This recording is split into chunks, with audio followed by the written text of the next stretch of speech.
so that they can be on the the pointy end of the rocket, getting a chance to go up to space. It's just a momentous moment.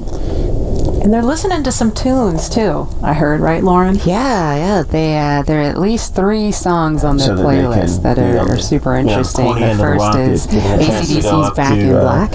You know that one. It's just who doesn't? Right. And they're listening to some another one that they're listening to is the elevator music from the Blues Brothers film. The girl from the playlist that are super interesting. The first is AC/DC's Back in Black. You know, another career. That's enough. Another one that they're listening to is the elevator music. Of course, they are also listening to the Star Spangled Banner, the Army French horn version. Well, we didn't have tunes and answers enough. And I know Tesla has a really kicking stereo system. Is that still the custom stereo system that's on the Tesla? I haven't been in this one, so I don't know what they're rocking, but I'm sure it's pretty cool. Well, we didn't have tunes and answers. And again, just for some perspective, they left the operation checkout building just a minute ago, and so it's about a 9-mile drive from there to the launch pad. It takes them around 20 minutes, kind of depends on how quickly they're trucking. Just for some perspective, the other thing sometimes that you hear is the helicopter, the Huey helicopter flying overhead, and it's kind of also, you're thinking military, you're thinking really important things. Just for some perspective, the other thing sometimes that you hear is the helicopter, the Huey helicopter flying overhead, and it's kind of also, you're thinking military, you're thinking really. Yeah, I think we heard that actually coming by this building earlier, because we were talking. I was like, I hope that's what I think it is. And it was pretty low because it was pretty loud. You could feel it. I could feel it. I took this drive yesterday in my rental car, and granted it wasn't in a Model X, and I'm not an astronaut, but driving to 39A, that same route, and trying to put myself, imagine myself in that headspace, it was pretty awesome. We had to figure out how to get on Falcon 9. And we're all astronauts. We're in space. I'm not an astronaut. That is true. You just gotta get on the rocket.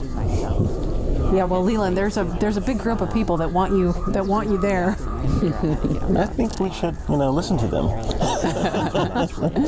Yeah, I'm all for it. I think Maybe we should make that a poll question. Yeah. Well, we should all maybe go to space. What do you think? I am on board. I mean, not literally right now, but I would like to be on board. Lauren, would you go with us? Absolutely. Okay.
providers that are competing on cost, innovation, safety, driving down costs, increasing access. But even better today, when I took this job just a few short years ago, our budget at NASA was around $19 billion. The budget request that President Trump gave us for next year is $25 billion. We are in a great position because the President is committed to space exploration. Of course, he's committed to the Space Force. We haven't had this much support for space since John F. Kennedy, and we've got bipartisan support. Everybody wants to see the Artemis program be successful. Everybody wants to see not just the next man, but the first woman on the moon, and that's what we're building here. Key to it all is that bipartisan support, and of course, with the work that Bob's been doing here, you can see the commercial activity all around this place. We're going to get to some questions on social media real quick that our audience wants to find out. So the first question is from James on Twitter, and he asks, what is the hardest part of going to space? We're going to have to give that question to Bob. Well, Daryl, nothing's hard if you prepare for it. And what we are afraid of is stuff we don't have knowledge about. And that's what we do when we learn how to be astronauts. We train, okay? You spend a long time as an astronaut candidate learning. You spend a long time preparing for a mission. For an International Space Station mission, training around the world on all the different modules and everything, it's like 2.5 years of training before you get on orbit for that time to actually do your work. So I'd have to say the hardest part is the preparation for it. But you are so prepared when you go. You just have total confidence. You know that you are very well trained for what you're going to do. You have an outstanding team on the ground supporting you, and that is so important to have that ground support as you climb into that vehicle. You know that they've done their very best to ensure your safety and a successful mission. But after that, it's a piece of cake, except no simulator on Earth can prepare you for what those guys are going to feel. It's better than a cat shot off an aircraft carrier. I believe it. Maybe one day I'll get to try. The commercialization effort means we want everybody to be able to fly into space. That's the goal. It's a great point about preparation because that's not the highly visible part. The launch is, and so it's good to know that all that preparation leads to that confidence. By the way, just an update operationally, they're getting ready to close the hatch door. You can see on your screen there, the workers there are getting ready to get that closed. And working on that right there with Doug Hurley and Bob Binken on the inside of Crew Dragon. Our next question is from Mathis on Twitter, and he asks, what kind of operations will the astronauts do between the liftoff and docking with the International Space Station? I know you pay a lot of attention, Jim, to the operations, especially of this mission. You bet. What do you know about that? So there's a number of things. The first thing that they have to do is, of course, we've got a number of burns to get in phase with the International Space Station. We've got some boost burns as well. We're talking about operating the rocket engine to get in alignment with the space station. But I'll tell you, the biggest thing that we need the astronauts to do once they get on orbit and before they dock is rest. We need them to eat, we need them to rest, we need them to be prepared for that docking. Once they are in the range of the International Space Station, they're going to start maneuvering the spacecraft themselves. Not automatic, but they're going to do it themselves. They are in fact test pilots, and as test pilots they will test fly this vehicle to make sure that it operates as advertised. And of course then they will dock with the International Space Station, and a unique capability here is it's automatic rendezvous and automatic docking, and so we're going to be able to see that for the first time as well. That's going to be exciting to see. Thank you for sharing that with us. Jim Bridenstine, Administrator of NASA, Bob Cabana, Director of the Kennedy Space Center, thank you both for joining us. And we're going to send it back to Marie in the studio. All right, thanks a lot, Daryl and Mr. Bridenstine and Mr. Cabana for joining us. You can see some clouds starting to gather over Launch Complex 39A. We're keeping a close eye on weather. Again, 50% chance of launching today. We just got to see what the weather's going to do. A little bit ago, we heard the crew complete their comm checks live on the air. We saw their seats rotate. That helps get them into a little bit more comfortable position for the G-forces during launch. And more importantly, it helps them be in a better position to interact with the screen screens in front of them. They completed their suit leak checks. We saw during the interview just a few minutes ago the hatch begin to close, and so inside the white room there, the pad closeout team is in there still doing some work. That hatch closes, it's not as simple as just closing a car door. There's a process to seal it and check it and make sure that everything is sealed properly, right, Lauren? Yeah, that's correct. If they haven't already started, one thing that will be coming up next is the leak check.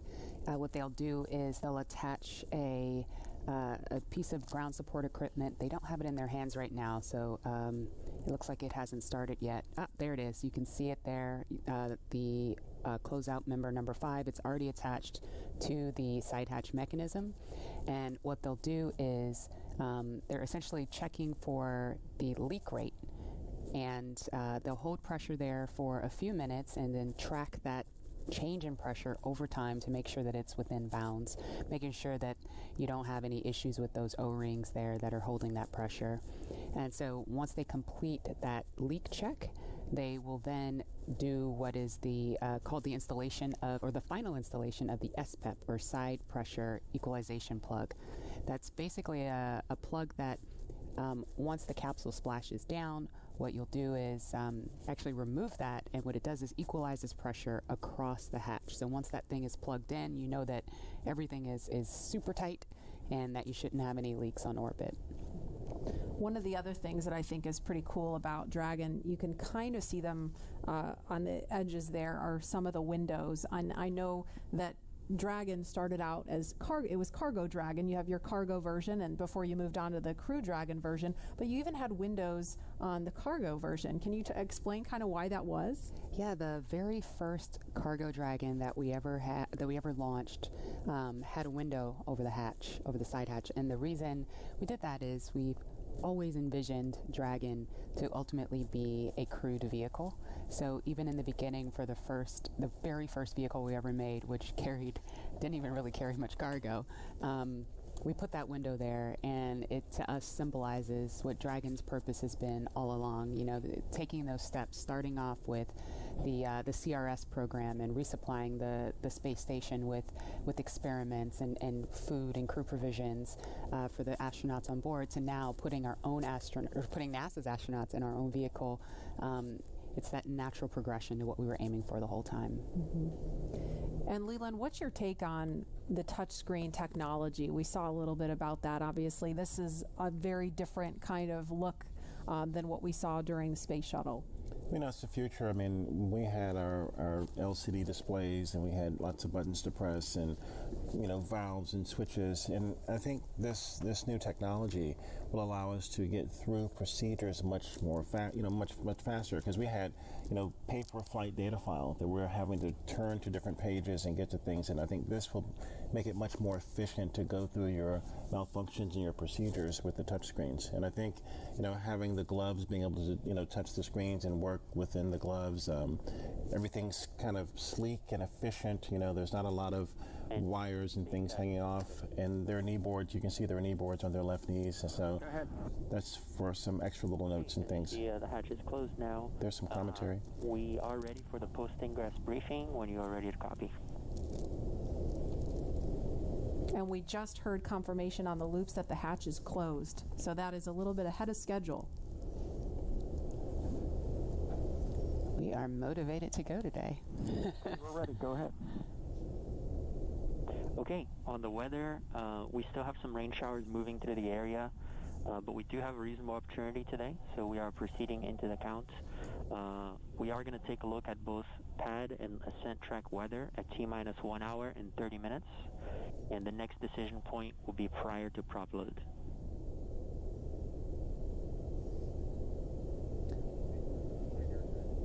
Okay, we copy. And on the vehicle health front, both F9 and Dragon health remains nominal with no items of note. So we just heard the weather is still iffy. Good news, thank you.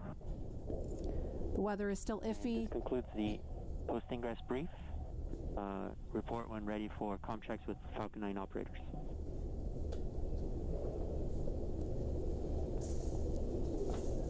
We are ready for the F9 operators.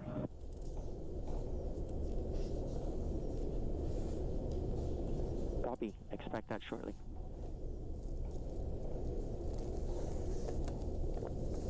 So when we hear that chatter pick back up, we're going to quiet right down so that you can listen into that along with us. But we just heard them discussing the weather briefly, still keeping an eye on that. But the next decision point is going to be before prop load. So we're going to press forward for now and then reevaluate before they start fueling the rocket. But in the meantime, it sounds like Falcon 9 and Crew Dragon are healthy. So the vehicle's in good shape, right? It sounds like kind of a little bit of a repeat from Wednesday that we're just keeping an eye on the weather at this point.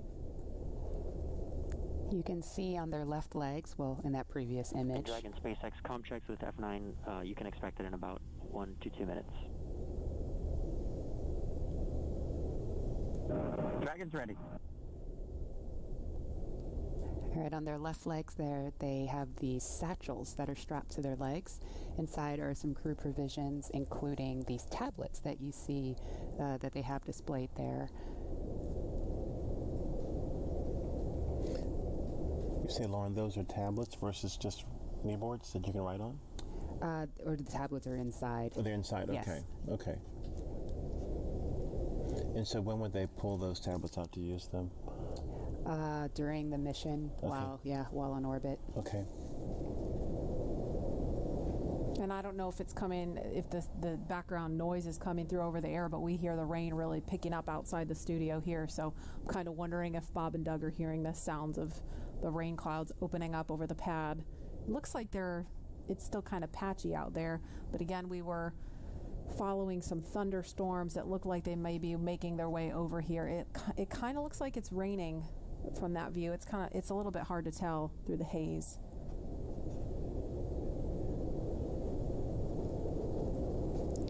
All right, launch is now just over 2 hours away. Tahira, you are there with the social teams. Now that the hatch is closed and the rain's picking up and all kinds of exciting things are going on right now as we count down and get into the last 2 hours of the count, I bet things are getting pretty interesting on social media. Hey, Lauren. I mean, yes, they are. So many different things are going on right now, and I think people online are just wondering what's going to happen with today's mission.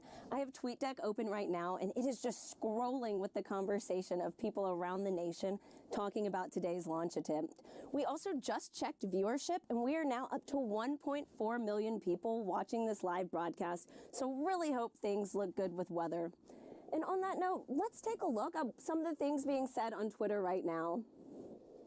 So it looks like, we just have some more future astronauts. I really love seeing the young generation just getting mobilized, getting excited about today's mission.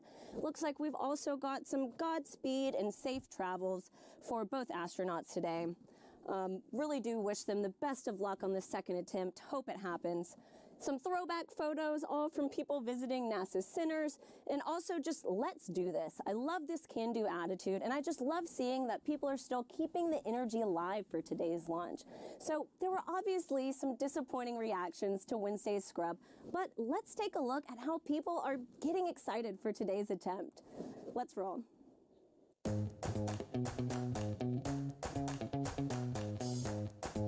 Ready for takeoff. I'm ready to launch America. 3, 2, 1, go!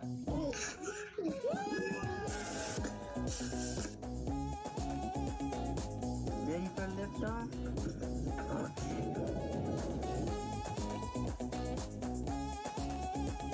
To infinity and beyond!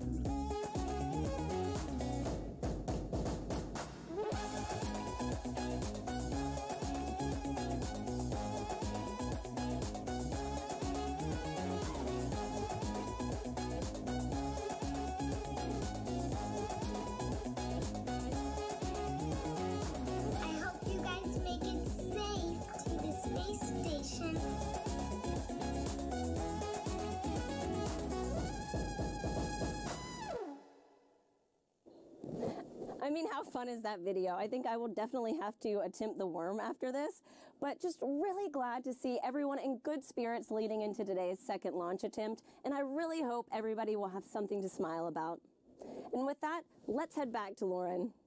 Lauren. Thanks to hear it. So it looks like people are pretty stoked about today's attempt. Please continue to join the conversation by using the hashtag #LaunchAmerica across all the social media channels. Yeah, I really love seeing the little kids get excited. I know my 3-year-old is super excited. She's got an astronaut sleeping bag and Really? she loves to climb in it. Yeah, it's the body of the bag is a spacesuit, and then the head is empty where the pillow is. So when she gets inside, it looks like she's got a spacesuit on. So she loves it. And that's the inspiration for that next generation of explorers going to take Doug and Bob's place one day. And I think we have some people out there that are so interested in our conversation about the worm and the meatball that they've created something called the worm ball. What? Yeah, I was checking my email during that because I emailed you guys the worm ball, and I was like, what is this? I'm having a hard time seeing it, but what is the worm ball? So it's a NASA meatball, which is, what it should be. Yes. Okay, look at it. There it is. All right, thank you. I need a visual. So they took the angular NASA logo and put in the worm inside of the meatball. Can you live with that, Lauren? You know what? That's a beautiful compromise. I'll take it. I'll take it. It's a nice marriage of the two. Oh, I love you, man. Truth. And there is another live look at Launch Complex 39A, and we have had the opportunity to share with you a lot about the SpaceX Crew Dragon sitting on top of Falcon 9, a lot about the crew themselves, and the significance of today as the official return, we hope, of human launch capability to American shores. But we would be remiss if we did not explain why this pad 39A is hallowed ground.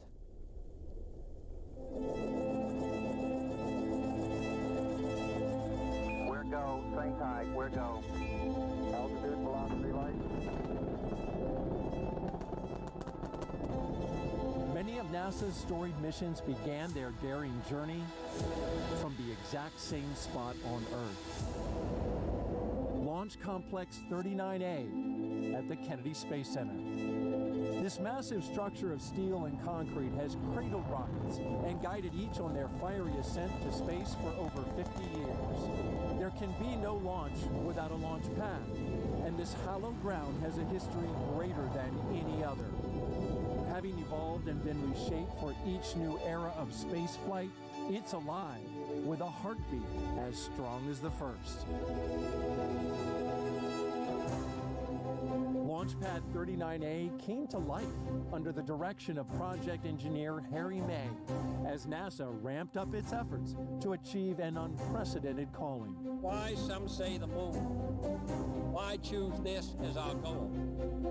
And they may well ask, why climb the highest mountain? In 1962, Earth-moving machines sculpted its massive pyramid base to a height of 40 feet. Then, concrete was poured to hold it in place. To launch the world's first moon rocket, engineers cut a flame trench nearly the length of 2 football fields down the middle of the mound. It was then lined with heat-resistant bricks to deflect 7.5 million pounds of earth-rattling thrust, first felt on Apollo 8. Less than a year later, Apollo 11 launched from Pad 39A. And hundreds of millions of people around the world watched as it landed on the moon 3 days later. Nearly a decade after this Apollo era, 39A again took center stage with a new, one-of-a-kind spacecraft, the Space Shuttle. Millions of pounds of additional steel for surface structures transformed the look, but not the purpose: human spaceflight. 82 space shuttles blasted off from 39A until the very last. Start. T-minus 10, 9, 8, 7, 6, 5. All 3 engines up and burning. 2, 1, 0, and liftoff. The final liftoff of Atlantis on the shoulders of the space shuttle. America will continue the dream.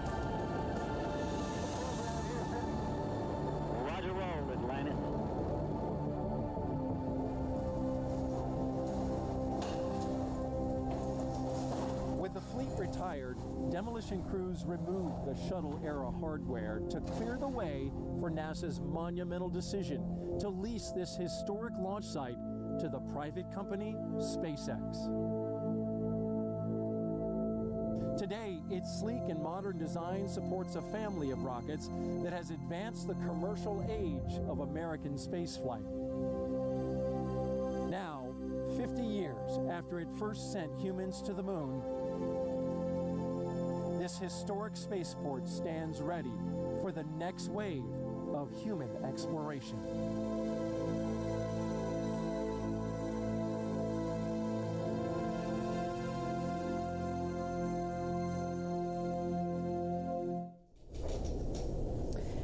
And we're looking live again at pad 39A. We're looking at the pad closeout team. You can identify them by their numbers there. And we heard confirmation of the hatch being closed just a few minutes ago. So again, things a little bit ahead of schedule. And when I say ahead of schedule, I don't mean the launch time is changing. I just mean some of the specific milestones in the timeline. Those times are a little bit flexible, but that launch window remains instantaneous at 3:22 this afternoon. And Leland, you know, we just saw a piece about the history of pad 39A. All stations, Chief Engineer on countdown 1 for comm check with the crew. We're going to pause for that comm check. Falcon 9, guidance, navigation, and control. Dragon GNC on countdown 1, comm check. GNC Dragon, we have you loud and clear. GNC loud and clear. Stand by for comm check by the propulsion engineer. Dragon, prop on countdown 1, comm check. Prop Dragon, loud and clear. Prop loud and clear, stand by for comm check with the avionics engineer. Dragon, avionics on countdown 1, comm check. Avionics Dragon, loud and clear. Avionics loud and clear, stand by for comm check by ground segment engineer. Dragon, ground segment on countdown 1, comm check. Ground segment Dragon, loud and clear. Ground segment loud and clear, stand by for comm check by launch control. Dragon, launch control on countdown 1, comm check. Launch control Dragon, loud and clear. Launch control loud and clear, stand by for comm check by the Chief Engineer.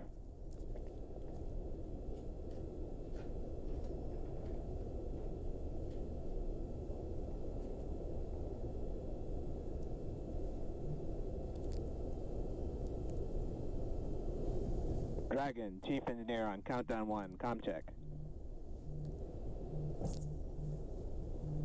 Chief Engineer Dragon, we've got you loud and clear, Bala. Chief Engineer, loud and clear. This completes the Falcon 9 responsible engineer comm check.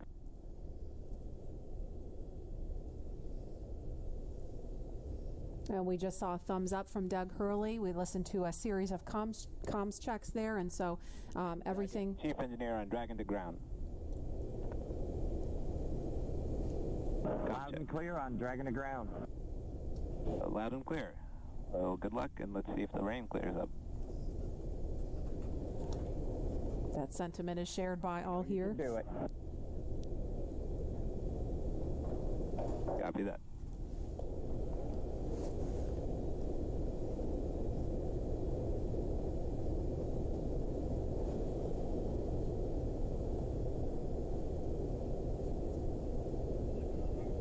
So Bob and Doug, along with the launch teams and all of the rest of America, hoping the rain clears up here.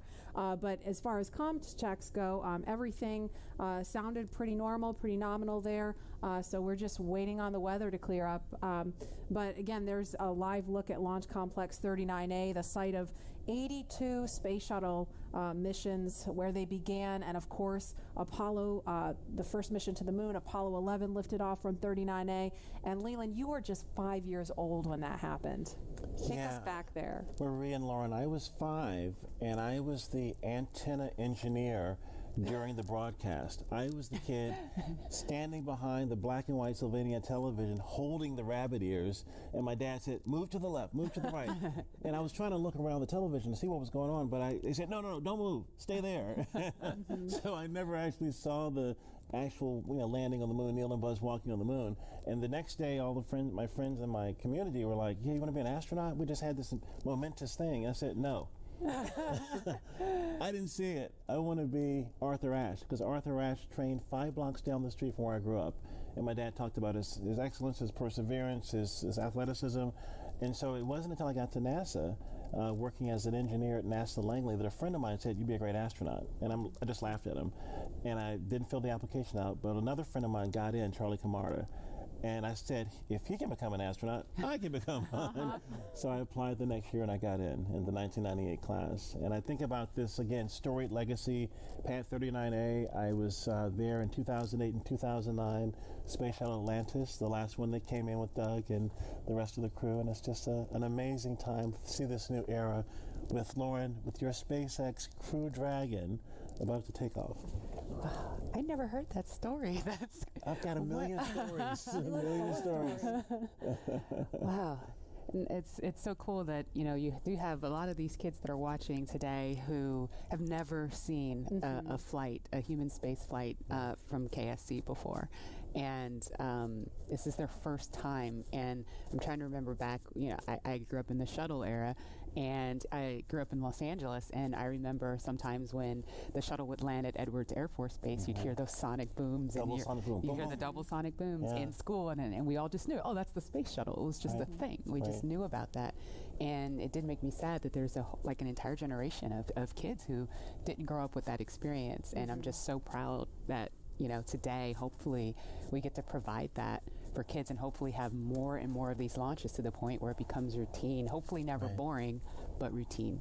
And there's talent in every zip code, so you have to make sure that every kid has the opportunity to do these types of things. If they believe in themselves, and we give them the right tools that they can use to be in STEM fields. And, you know, we have a very diverse group of people up here working together to get Bob and Doug off safely. And I think more people that see this type of diversity will have a chance to say, I can do that too. Yes. Absolutely. And, you know, we have a lot of kids watching today, and we have an opportunity to hear from another really awesome role model, especially for the little girls in the audience. So we want to throw it over to Gary in Houston to talk to a very special astronaut standing by there. Hi, Gary.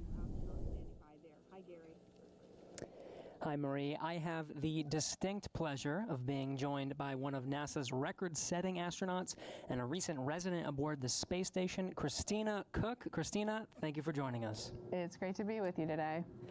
Christina, we're coming up on 20 years of continuous human presence on the International Space Station, and you were one of those humans. What's it like to see a new milestone like this launch unfold after so much history already? You're right, so much history indeed, and it's just been great to watch it all unfold. I think for me, the most exciting thing is how NASA is not only innovating in what we do, exploring the universe, pushing the boundaries, getting knowledge on the space station, bringing it back to Earth for benefits here, but in how we do it. We're innovating in the implementation of those goals and of our mission. And what that means is that bringing in the private sector, bringing in a commercial space economy for low Earth orbit means space is going to be more accessible and more innovative, and it's just an awesome new era of history to be able to witness. You hold the record for the longest single stay by a female astronaut in space. What's it like living aboard for so long? Well, it is truly a privilege every single day. I have to say, it's a beautiful thing to look down on the Earth and to be able to kind of contribute to a space program that you yourself have held in such high regard your entire life. I would say that the biggest challenge going into sort of those longer times is remaining vigilant. The engineers make it so easy to live on board the space station. Sometimes you forget you're actually surrounded by such a hostile environment. So remaining vigilant both day to day to have that appreciation that you wake up with every day, and then also being vigilant, knowing that things could take a turn for the worse at any time, and you have to be ready to react to that. So it's a great privilege, but it also comes with great responsibility. You came to NASA after the days of the shuttle program, and you flew on the Russian Soyuz. What does it mean to have this private capability to fly astronauts to the station? Well, I think it's just a great innovation in terms of our partnerships. You know, when we started out, it was individual countries pursuing space exploration. We brought in the international aspect of it, and now we're really folding in that commercial aspect, bringing the innovation of all of our American industrial power, and recognizing that the more partnerships we have, the more accessible, the more innovative space exploration can be. So it's an awesome time, and it brings with it so much more capability into the program as well. So it's not only how we're doing it, but it's what it it brings. We're looking forward to having this transportation from private companies. How does it help you do your job in space? You know, I think one concept that we have in NASA for safety and to mitigate risk is called dissimilar redundancy. And here now we're bringing up a whole second way of getting crew to the International Space Station and getting cargo, last minute cargo. So we're increasing how much science we can do on board the space station by twofold. We're increasing how we can, you know, our options for getting items up, stowage items, supplies, provisions, science experiments. So we're really just banking on the extra redundancy to make the program that much more robust. We're watching Bob and Doug go through the final phases of preparing for this launch. What's going through your mind so close to liftoff? Oh, it is such a great day indeed. You know, it's interesting because I think it's not so much what is going through your mind, but what's not going through your mind. You know, you're not thinking about all the things could go wrong. You're thinking about enabling success by doing what you've been trained to do. One of the sayings we have is that on launch day, astronauts are sometimes the most calm people in the room. And I found that to be true on my launch day too. I think it's kind of this career culmination of everything you've learned, everything you've dreamed of, and you know that it's coming together in that day and that you're going to finally do what you're prepared to do, execute the mission, and it just really brings a sense of calm and readiness. NASA astronaut Christina Cook, always an honor to hear from you. Thank you. Great to be with you. Well, once Bob and Doug arrive at the station, NASA astronaut Chris Cassidy will be ready to welcome them on board. So in anticipation of their launch, he had this message for them. Hello, everyone. I'm astronaut Chris Cassidy, commander of Expedition 63 on board the International Space Station, flying 250 miles above the Earth. Like you, I'm excited about today's launch and the possibilities it will bring to America and to the world. But also, I'm very excited that two close friends will be arriving and joining the crew. I had the privilege of flying with Doug Hurley on both of our first shuttle missions back in 2009. Together, we came to the International Space Station and helped construct the amazing facility that it is today. Although this will be my first mission with Bob, it was my honor to follow him as the chief of the office when he left back in 2015 to begin training for this amazing mission. Personally, I've been very fortunate to fly in two different spacecraft. Launching from America on the shuttle, and most recently launching from Kazakhstan in the Soyuz. But I can't tell you how exciting it is to know that we're once again launching Americans from the coast of Florida. And finally, here's a story I'd like to share with you. Back in 1981, John Young and Bob Crippen launched on Space Shuttle Columbia, the very first space shuttle flight, marking the last time we flew Americans on a brand new vehicle. 434, Mike, Roger. With them, they flew an American flag, representing America's technical prowess. Roger, roll, Atlanta. 30 years later, that same flag was flown to the International Space Station. This flag remains here today, waiting for Bob and Doug.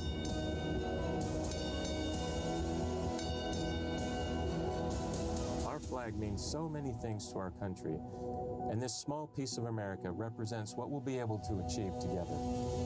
We'll never stop exploring. And so Bob and Doug can take this very special flag home to Earth, where it awaits its next journey to the cosmos. In a few years, the first Orion crew will take this flag with it around the moon. All of this starts today. I'll be watching outside the window, along with everyone else in America and around the world. I can't wait to look out the window and see my friends on close approach.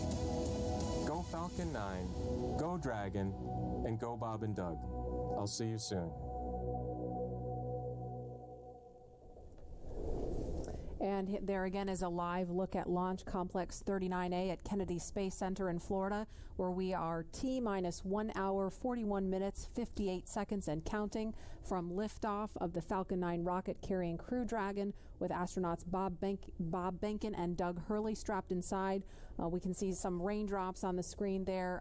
It looks like rain coming down at the pad, but we're still monitoring weather, and it sounds like there's going to be another decision point before they start fueling the Falcon 9 rocket, which is scheduled to happen at about T-minus 35 minutes. So we just heard a little bit about where they're headed. If the weather cooperates today, to the International Space Station. Leland, you've been there twice, and I know just from what you've told us, it's this Leviathan in space and the site of so much important work and partnerships happening. Right. Chris Cassidy is up there floating in the Columbus laboratory that I installed, or our team of us installed on STS-122. And I think about, using this robotic arm that was made in Canada. The European Space Agency built the Columbus laboratory, and my job was to use that arm and attach it to the International Space Station.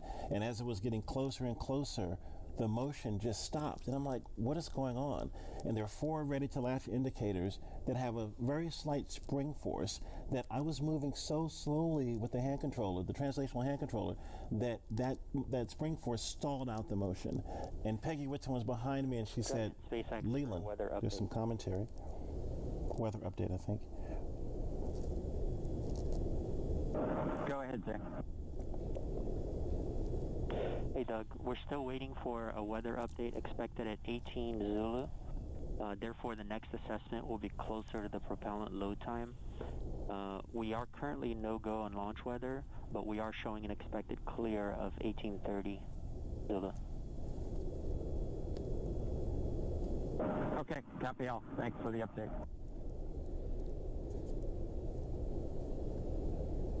So we just heard if they were to launch right now, the weather would be no-go. However, it sounds like there may be an opportunity if the weather clears, as it sounds like they expect it may. So again, we're gonna keep listening as we continue talking. If we start to hear any kind of chatter, especially if it's about the weather, we're gonna do our best to quiet down so that we don't step on that and everyone can hear it along with us. But Leland, you were just talking about the work on station and Peggy Whitson was getting ready to tell you something. Well, so the Columbus laboratory is stalled out, is about to be attached, and there are 10,000 people waiting. Their job security depended on me installing this thing properly. Right. And Peggy said, Leland, push just a little bit harder on the hand controller, and all 4 ready-to-latch indicators went green. And I was like, yes! And that was our primary mission objective.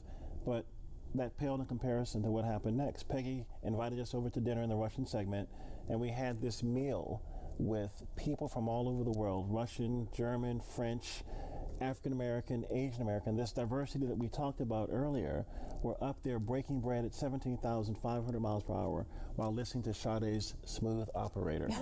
It blew my mind. It was Smooth Operator, right? What an appropriate song for the job too, right? Wow, does she know? She knows now. Yeah. And Dan Tani actually changed the song from Smooth Operator to Arm Operator. So you see Arm Operator. Love it. Love it. And Leland, you actually, we were in another taped segment when you got a text from Drew Foystel. Can you share that with us? Yeah, Drew Foystel is a good friend, just sent me a text saying that the families say hello to all who are watching and thank the nation and the world for their support and interest. And Chris Ferguson just actually sent me a text. He was the commander on STS-135 and one of my classmates from the 1998 class, and he says, way to go, Godspeed on Crew Dragon. That's awesome. It's great to hear those words of support. Thank you guys for watching and everybody following along at home. I mean, the COVID-19 situation has been just a tough time for people stuck inside, homeschooling their kids, still trying to do their jobs, and so it's really cool to be able to watch this happening. And we see the pad closeout team. Looks like they are getting ready, or they've left the white room and they've already come down the crew access arm, so they are getting ready to leave the pad now. And we are going to go now to the Operations and Support Building 2, where Daryl Nail is standing by with NASA's Chief of Staff to talk to us a little bit about some of NASA's ambitions beyond the International Space Station and its work with the Commercial Crew Program. Daryl? Yeah, that's right. We're here in the mission briefing room at the top of Operations and Support Building here, where there's a lot of important people that are gathering to watch the launch here. And one of those people is not me, by the way. One of those people that is important is Gabe Sherman, NASA's Chief of Staff. We appreciate you being here. Hey, thanks for having me, Daryl. You got kind of the insight of what's coming down the pike here at NASA. So, of course, today is Commercial Crew. We're focused on that and seeding the commercial market. But what's off in the horizon for NASA? Well, I'll just tell you, it's an incredibly exciting time to be at NASA, and you know this. I mean, you're here every day. But whenever you think about what we're doing with Commercial Crew, In the horizon in July, we're launching Mars Perseverance, which is just going to be an incredible thing for us. You look at the end of this year, SLS, the largest rocket in the world, is going through testing right now, going through green run testing, and we're hoping maybe by the end of the year we could even get it right out here to the Cape, which would be just an incredible achievement for our team. So there is no shortage of things to be excited about at NASA right now. And it feels like everything is really starting to happen here recently with everything that you just mentioned. And if we get that first Artemis launch, that could be right around the corner as well. Oh man, we're looking at I think late 2021 is what we're looking for. And so you think about SLS potentially moving from the green run to the Cape. You've got Orion finishing up its last little bit of testing. It moved from Plumbrook earlier this year, our station up there in Ohio, down to KSC. So we're looking at checking it out throughout next year. And hopefully we'll have the first integrated flight of SLS and Orion at the end of 2021. And I'm telling you, that is going to be a moment. That will be exciting. Yeah. And there will be a thunderous boom right here at the Kennedy Space Center. So with Mars as the end goal, how does all of this get to that end point? You bet. No, and I think that's what's so important about the Artemis program, right? Our long-term vision is to get to Mars. But, when you think about Artemis, everything that we're doing at the moon is helping us learn, prove out capabilities and technologies, work through the right mission durations, understand how we utilize the resources of the moon potentially to go further onto Mars. So the technology, the science, the exploration, architecture that we're putting together, each and every piece of it is helping us learn a little bit more, prove out a little bit more so we can take that next giant leap to Mars. And so everything that we're doing at the moon helps prepare us to move on to Mars.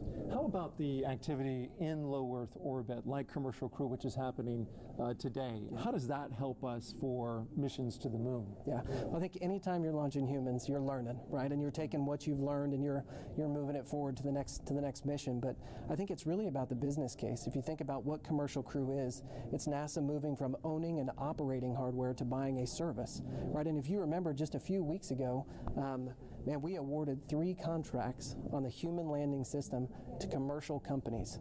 And so we're hoping that we move to a day where we're actually buying a service to get our astronauts back and forth to the moon. So actually enabling the commercial market to go from low Earth orbit all the way out to lunar orbit. And so Commercial Crew is a great proving ground for that. Helps us prove out that business case, build those partnerships, and then we get a feed forward to the moon. So it means a lot. This means a lot as we move out. And it's really exciting when you talk about the Commercial Crew, the commercial aspect going to the moon, and those partners. They're going to be studying those landers to see if they are viable for NASA? Yeah, working through a tremendous process with the commercial providers and NASA engineers going through initial designs right now, looking at the capabilities that they've proposed, and then trying to make decisions on which landing system goes early in 2024, which landing systems are better prepared for sustainability out in the later 20s.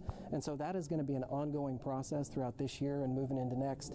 So it's going to be really exciting to kind of see what comes out as, hey, this is the lander that's going to take the first woman and the next man to the moon in 2024. Right, so different than the time of Apollo when we went to the moon, and that program ultimately came to an end. The idea here, though, is to try to create some sustainability. Talk about that. Right, and sustainability, you can get to sustainability if you have reusability, right? And that's what we're seeing with Commercial Crew for sure. But whenever you think about our human landing system, you're looking at a system that we put out there at the moon once we get to sustainability, and it's going back and forth, taking multiple trips to the lunar surface, back up to Gateway, which you're familiar with, is kind of our smaller space station we're going to put in orbit around the moon.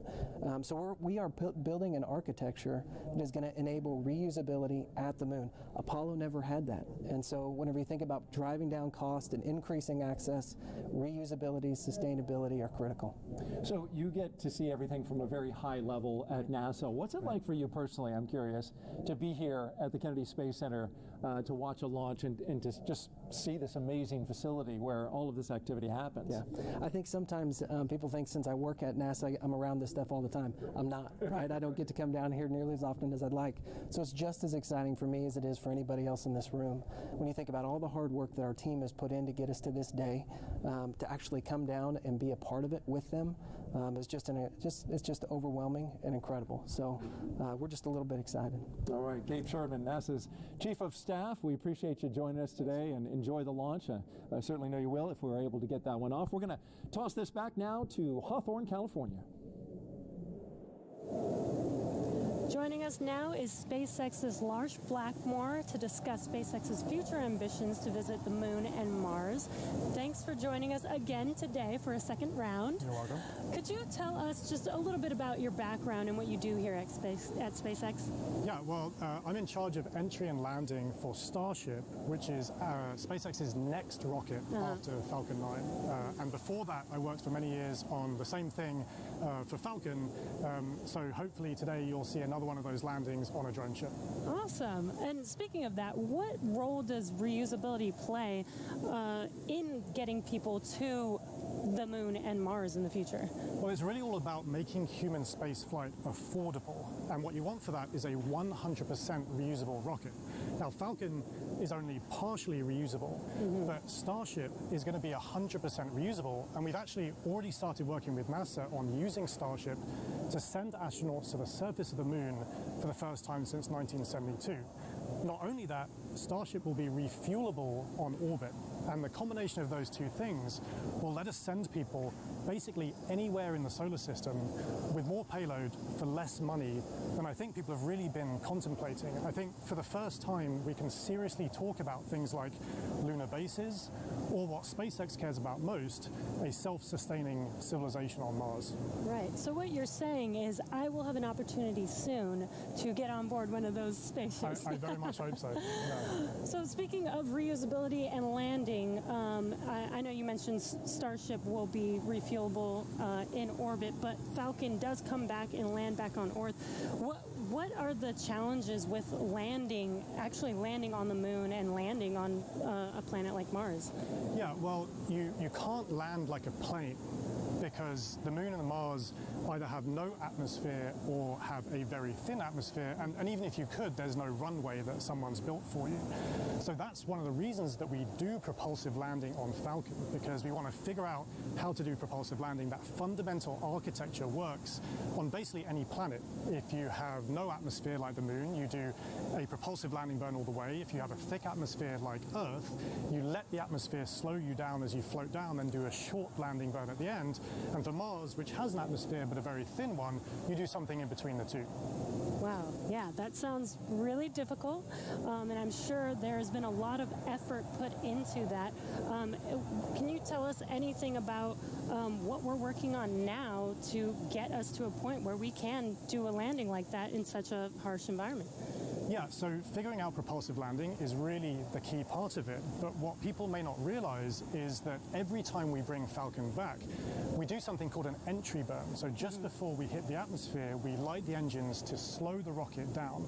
That happens high up where the air is very thin, and it just so happens that the conditions there are very similar to what a Mars landing burn would look like. So even though it takes months to get to Mars, and you can only do it every 2 years when the planets line up, we effectively get to practice Mars propulsive landing every time we bring Falcon back, including, hopefully, today.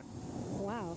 And as you mentioned, every time we bring Falcon back, we learn something new. Can you tell us a little bit more about what we learn after the vehicle has returned and we're able to check out the vehicle? Yeah, so Jessica actually mentioned this earlier, that I talked about how cost is really one benefit of reusability, but reliability is the other benefit. I mean, imagine that you do all this planning to send a rocket up through the rigors of launch and re-entry, but you don't get to see the rocket afterwards. And what we would like to do with reusability, what we've been able to do with Falcon 9, is see the rocket, inspect it, and because of that, we've been able to correlate our models pre-flight to what actually happens when you launch, re-enter, and land a rocket. Right, instead of just guessing what happened to the vehicle after it's left. Exactly. That is amazing. Well, thank you again for joining us today for a second round. Hopefully the weather works with us today in a couple hours, actually. Let's throw it back to KSC with Marie. All right, actually, we have Lauren here. Now, today's mission opens up the door to one day allowing the general public to be able to visit places like the moon and Mars. And as you've heard through several interviews today, reusability is a really, really important part of that. Imagine if every time you flew a plane from LA to New York, you threw it away at the end of the flight. That means essentially airline travel would be too expensive, costing hundreds of millions of dollars a flight, and almost no one would be able to fly. And so that's what SpaceX is trying to do here with reuse, allowing not just a handful of people to be able to go to space, but tens of thousands and hundreds of thousands of regular folks like you and me to be able to go to space. So, you know, myself, you know, when people like me have a chance to go, I know my dream is to land on Jupiter's moon, Europa. Scientists believe that there is a liquid water ocean underneath the ice and that it has the potential to be habitable. And so I'm super excited to get up close and personal to maybe some space fish. Leland, what about you? Where would you go? Wow, that's a pretty interesting destination. I think I would like to go to Mars. We've studied Mars so much and looked at it, and I think maybe having a Martian base that is dog friendly, you know, bring the pups along, because I think as we explore, we want to take our families, our cultures, our traditions, you know, with us, and you know, flying with Doug and Bob is cool, but you know, having more people, yeah. There's the dogs. The puppers, We love taking the the dogs. puppers to space. I mean, you know, they're not. They look ready to go. They too. are ready to go. We just needed maybe some like SpaceX type suits for them, you know. But it's that's what it's all about, exploration. Like the settlers going the west, you know, they took everything with them and they started these new communities and these new traditions. And I think that's what we do with space travel. We start new traditions and communities and bring everyone together as one family, one civilization. Absolutely. We're here for it. And knowing that the opportunity to fly to space as a private citizen is really just right around the corner, we have a new poll question on Twitter for you. If given the opportunity to fly to the moon, now we're talking the moon, would you fly to the South Pole where no one has ever been, or would you go to the Apollo 11 landing site? So those are going to be some interesting answers. And while there is not a ton of cargo on today's mission, Dragon is carrying two very special payloads, aside from Bob and Doug, of course. The first of those payloads is a series of custom art pieces entitled Humankind by Los Angeles artist Tristan Eaton. These indestructible, double-sided paintings made from gold, brass, and aluminum celebrate how far humanity has come, as well as how far we still have to go. It includes a beautiful homage to the Saturn V rocket, as well as a nod to Bob and Doug's current ride to space. And you can find more images and information about these pieces on SpaceX's social channels. Next, in the spirit of inspiring the next generation of explorers, we wanted to celebrate the class of 2020, from kindergarten all the way to graduate school. So SpaceX and NASA invited students from around the world to submit their photo to fly on America's first human spaceflight in nearly a decade. Each graduate's photo was used to create a mosaic image of our beautiful planet Earth, which we printed, and it's now being flown aboard Bob and Doug's flight on the Crew Dragon spacecraft. We received nearly 100,000 photos. That's a ton, so thank you, and congratulations, graduates. Yeah, I've got a couple of family members and friends who submitted their photos, so they're super excited about seeing their faces go to space in that beautiful mosaic. That was really cool. And again, that's what it's all about, you know, everyone coming together with their experiences and bringing them forward to space. And I think regular people flying to space, I mean, SpaceX is going to be flying, you know, non-government people, non-military people, but people that have a desire to explore and do new things and traditions off planet, as we say sometimes. Yeah, I mean, all this time since we've had the International Space Station, it's been government astronauts performing the research because you're the only ones we've been able to send, right? But we've had some tourists, though. We've had people that paid their way on a Soyuz rocket. Sure. Go. But it's really the billionaire boys club, you know. That's what Pharrell talks about with, you know, it costs so much money to go to space. And I think that price point will come down as we make this more, you know, more amenable for everyday people. Absolutely. And then eventually being able to fly artists and musicians and poets. People can tell the story of what they've seen out there in a way that really connects to the soul of people down on Earth, so they feel inspired to go. Exactly. Now, following today's mission, we will be one step closer to a future where we can all have that opportunity to gain the orbital perspective and explore new worlds. In just over an hour from now, Bob and Doug will be the first people to launch on an American vehicle in almost a decade. And for the SpaceX team, if I can try to speak for all of us, which is impossible, but I will say it has been an absolute honor to have the opportunity today to have this stage to show the world what we've poured our hearts into over the years with our partners at NASA.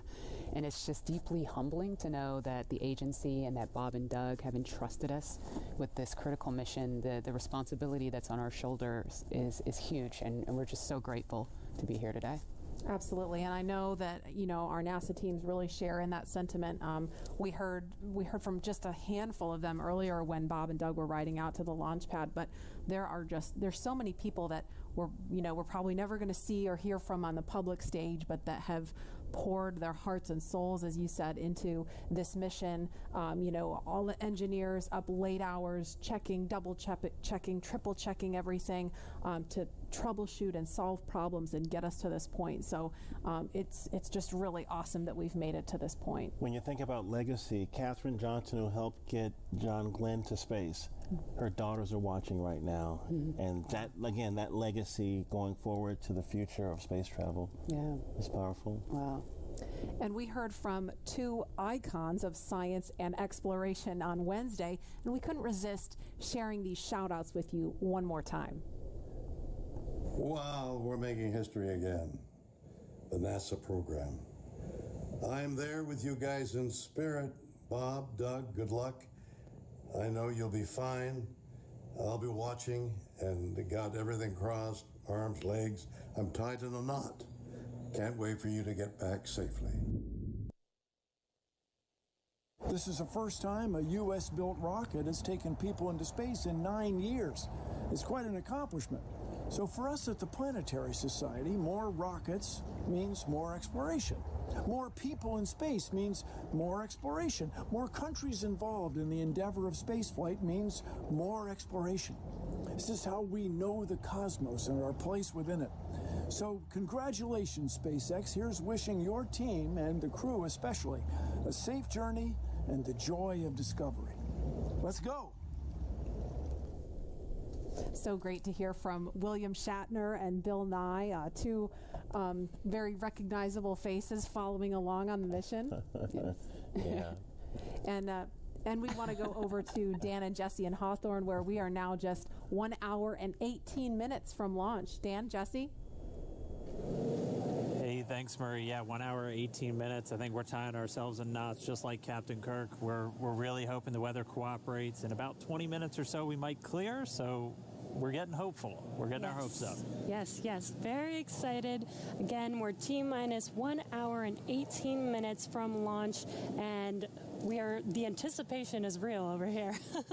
Since arriving at the spacecraft, Bob and Doug were helped by our closeout engineers to get into their seats, attach their suits to special umbilicals that provide breathing air, pressurized nitrox, and a communications link to Dragon systems.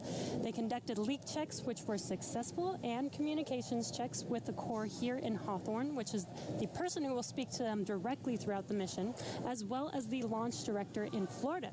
This is where they are checking their comm path through both ground stations and the tracking and data relay satellites that we'll use to talk to the crew the entire way to the station. And after all of those suit leak checks were successful, the closeout team was able to get out of the Dragon capsule and seal up that hatch, which also got its own leak check and was confirmed successful. At this point, the closeout team is out of the pad. They're away from the BDA, the blast danger area, and weather operators are about to kick off their final checks on wind speeds at the pad, which are going to be used during the final go, no go for launch. So we're all keeping eyes on the weather right now. Before we get to that final go, no go, all the various teams at both NASA and SpaceX are going to do internal go polls, just making sure conditions are right with Falcon 9, the Dragon, the crew, the range, and the space station before the final go is given. So let's check back in with the man over in Houston, Gary, for a status and the team supporting the space station for their readiness for launch. Thanks, Dan. The team here in Mission Control Houston remains go for launch. We're also very hopeful about that weather.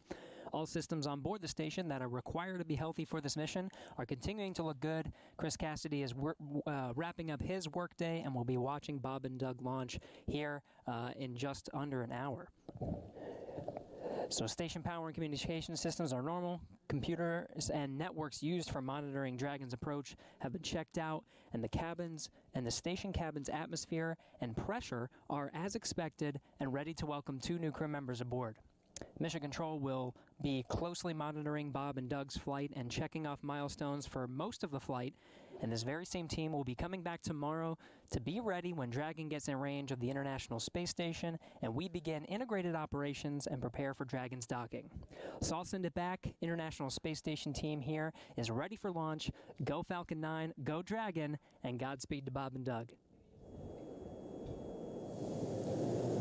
All right, thanks, Gary. If you are just now joining us, you picked a really good time. We're just a little over an hour to launch. And welcome to our coverage for the mission known as Demonstration Mission 2, or Demo 2. Liftoff time still holding for 3:22 p.m. Eastern. Tracking no issues with Falcon 9 or Dragon. Everything good with the range so far. We're just really keeping an eye on that weather. Over the last 3 hours, our crew members, Doug Hurley and Bob Behnken, donned their SpaceX suits in the historic crew quarters suit-up room. After that, they walked out of crew quarters, just as every astronaut to fly from space from this port has done since Apollo 7. And then they were transported over to the pad, where the crew members entered the SpaceX Crew Dragon spacecraft that we're looking in live. Today is a historic launch. It will be the first time a commercially built spacecraft will launch people into orbit, and the first time the U.S. has sent people to the space station from American soil since 2011 with the retirement of the Space Shuttle program. Over the next hour, we will conduct a series of polls to get ready for launch, have Bob and Doug arm the launch escape system, and begin fueling Falcon 9. Launch is set for 3:22 p.m. Eastern. This will include a 12-minute flight to orbit and then a 19-hour flight to dock with the International Space Station tomorrow morning. Today's mission is the culmination of years of work between teams at SpaceX and NASA. Demo 2 is going to be an end-to-end flight test starting with this launch today, going on to dock with the space station tomorrow, and then splashing down at the end of their mission. And this is going to be the final test for NASA to certify SpaceX for regular crew flights to the space station. We've been hearing a little bit from the crew on board Dragon, which you can see on your right screen. They are currently strapped into their seats and already through communications and leak checks. They're able to follow all the milestones still ahead on those display panels just above them, getting insight into all Dragon and Falcon 9 systems as we proceed towards launch. So at T-minus 1 hour and 13 minutes, let's check in with John I for a status update on the vehicles. What's the update, John? Thanks, Jesse. Well, not much to add to what Dan and Jesse just brought up. We've had a smooth countdown this afternoon. SpaceX team is working no issues as the pace begins to pick up here in the last 70 minutes. On Falcon 9, we did get the team on console. Earlier, you heard the comm checks between the responsible engineers and the crew. The engineers will be making calls on ascent for the crew's benefit, so they want to make sure that they could hear them before we go. The propulsion checkouts of the first and second stages are beginning right now. We're watching them begin to go through the process, opening valves. That check will go for about another 10 minutes, and that'll be our last one until propellant loading. Now the team will assess readiness for launch with a final go-no-go poll at T-minus 45 minutes, and that'll be followed by propellant loading starting at T-minus 35 minutes. Now earlier today, Dragon operators also performed a series of checkouts of Dragon's flight systems. The spacecraft is also currently go for launch. Our NASA crew, astronauts Doug Hurley and Bob Behnken, are currently inside Dragon. The hatch is closed. The SpaceX ground crew has left the tower. The next major event for Dragon is retract to the crew access arm that you can see currently alongside the capsule. That'll happen somewhere between T-minus 45 and T-minus 42 minutes. Now the range is currently clear for launch from historic Pad 39A. The worldwide network of ground stations and the tracking and data relay satellites are ready to support Dragon as it heads into orbit. The weather, that's the one concern. We will get a weather brief at T-minus 1 hour, so just under 12 minutes from now. Currently, the ground and upper altitude winds are go, so that's one thing that we can check as green. At the current time, we did have some rain earlier that appears to have let up, but we are red on conditions for both the electric field at surface levels, lightning, and cumulus clouds. There is a expectation that a forecast that will be coming up at about T-minus 1 hour also may give us clearance of those conditions. So everything is focusing now on the weather brief at T-minus 1 hours. Also, we should hope to hear about the final check on the ascent corridor. That's the weather along the Atlantic seaboard in case Dragon had to abort on the way to space. The conditions there have been marginal, but the expectation that it would be good for launch. But we will get all of that coming up here very shortly prior to entering propellant load. Now today we are aiming for a launch at 3:22:45 p.m. Eastern Daylight Saving Time, or 19 hours, 22 minutes, 45 seconds Universal Time. Once we begin loading propellant, there's no opportunity to change T0. So once propellant is loading, we're committed, and we'll get one chance at it today. But currently at T-minus 1 hour, 10 minutes, and 30 seconds, everything except the weather is go for launch. Thanks, John, for that detailed update. We've got an extensive history now of flying Falcon 9 from the Florida coast, and just last year completed a test run of the mission. We're less than an hour from beginning here today. The purpose of that mission was to demonstrate Dragon's capability to safely and reliably fly to and from the International Space Station. The success of Demo 1 was a really exciting moment, paved the way for today's mission to where we are today. And right now we're getting ready to fly U.S. astronauts from U.S. soil for the first time since 2011. Dragon and Falcon 9 together have years of operational experience, or what we refer to as flight heritage. As I mentioned earlier, SpaceX has successfully completed 21 flights of Dragon to and from orbit since 2010, including 20 trips to the International Space Station. Not only have we conducted thousands of hours of testing, we've also enhanced and added a number of safety features to Dragon. Much of what was learned with the Cargo Dragon was leveraged in the design of this new vehicle. It's fully autonomous, which means it can basically fly itself, but also features that full manual override capability just in case of emergency. Many of the other enhancements help towards SpaceX's goal of reusability and less refurbishment time between missions. So let's take a closer look at these advancements. Standing at almost 27 feet tall, from the very bottom of the trunk to the very top of the nose cone, Crew Dragon's comprised of two main elements. You have the capsule, which is designed to hold crew and pressurized cargo, and then you have the trunk, which holds unpressurized cargo as well as having a solar array and radiator.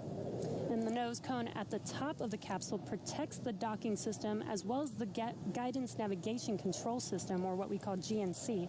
The nose cone opens for docking and remains attached to the Crew Dragon spacecraft, and that's unlike the previous version of Dragon, and that helps towards our reusability efforts. Completely opposite the nose cone is that trunk.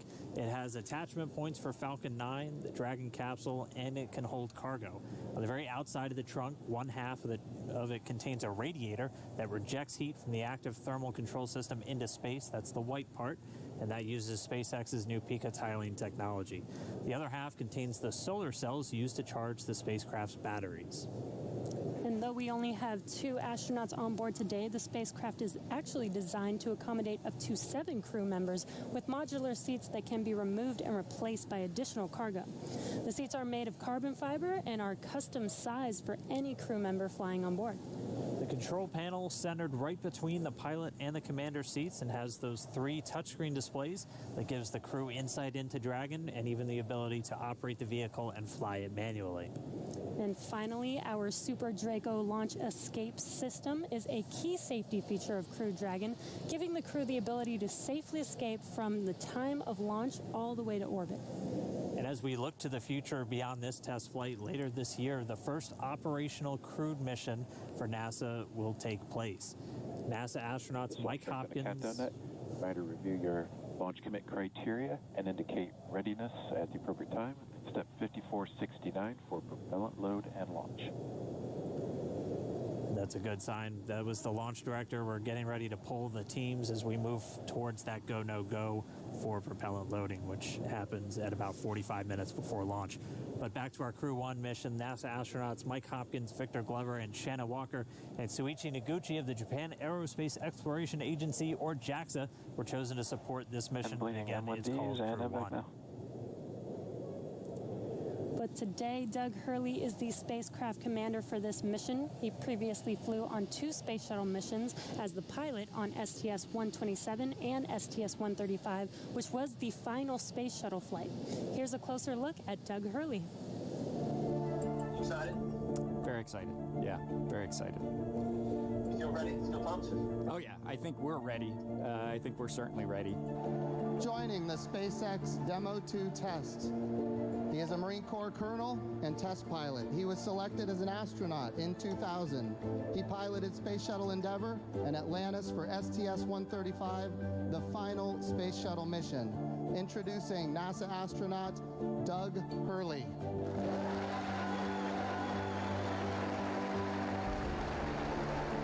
It's a life-changing process in so many ways to fly into space. It's just overwhelming in some respects.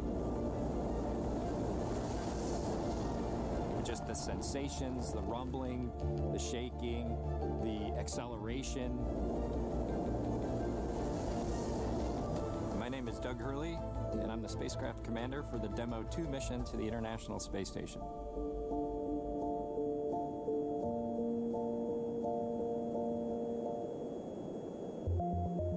This will be the first time the Dragon had a crew on board, and so there's a myriad of objectives we want to achieve for this mission. What would work on orbit, what might not work on orbit, what would definitely work. To be able to just have the entire integrated team that's going to support us getting to and from space station, it was really neat being part of it.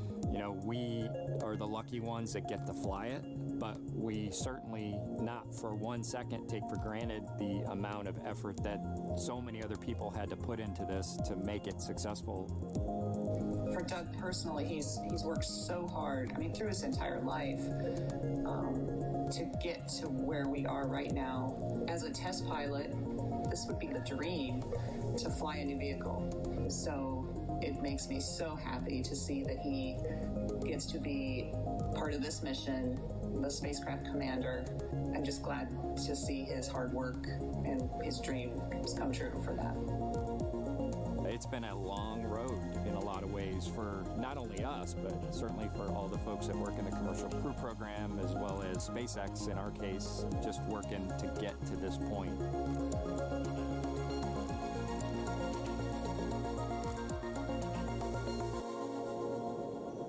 And we're a little over 1 hour, 3.5 minutes away from launch. Now let's learn a little bit more about the man sitting next to Doug Hurley inside Dragon, NASA astronaut Bob Behnken. My career at NASA has kind of spanned a couple of decades at this point. I arrived with the class of 2000, went through the training program, primarily focused on the space shuttle and the International Space Station, learning those systems. Having launched a couple times on vehicles, you know, the second time was definitely different than the first time. You can feel a little bit guilty of, hey, should I study one more thing, or is there one more piece of information I should get? Am I really prepared or not? So that's definitely different between where I was on my first flight and where I'm at right now. For me personally, as a spouse, watching everything that Bob has put into this over the last 5 years, the dedication that he's shown, the perseverance is pretty special. For both of us, though, the way our minds work, it won't be until sort of the mission is complete that you have really a chance to savor it and celebrate it. This is a huge accomplishment for an Air Force flight test engineer to be part of the demonstration mission of a brand new vehicle. It's going to be amazing. Without a partner that has that same appreciation, I think it can be challenging for some folks. There's a lot of work and a lot of time that takes away from family that that my spouse appreciates, and I love her for that. On a deeply personal level, I'm really excited that my son is going to get a chance to see me launch into space. Being an astronaut has been a little bit of an abstraction thing for him because he's seen me do it in old videos, but he hasn't seen me do it for real. And so I'm excited for him to see this launch. Really, my role on the Demo 2 mission is to make sure that we get this vehicle tested and evaluated so that we can move on to more operational missions at the International Space Station. We've got a lot of objectives on board the vehicle that we need to accomplish to really make sure that it's good to go. We'll make sure all those systems are working during the test flight so that the future missions will have them available even if they don't plan to utilize them. Through years of the NASA team helping to share that experience and teaching them the lessons that we've learned by going through this, now there's another capability in the U.S. besides NASA to operate something of this magnitude. I want to thank the entire Commercial Crew Program team that's worked together to get to this point where we've got vehicles in the launch pad ready to head to the International Space Station.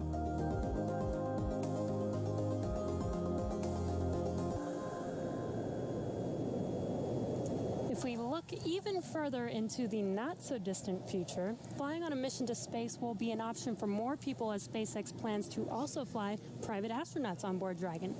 Earlier this year, SpaceX signed an agreement with the space tourism company Space Adventures to fly up to 4 passengers on an orbital trip aboard Dragon as early as next year. And of course, it's NASA that is making private astronaut missions to the space station a possibility.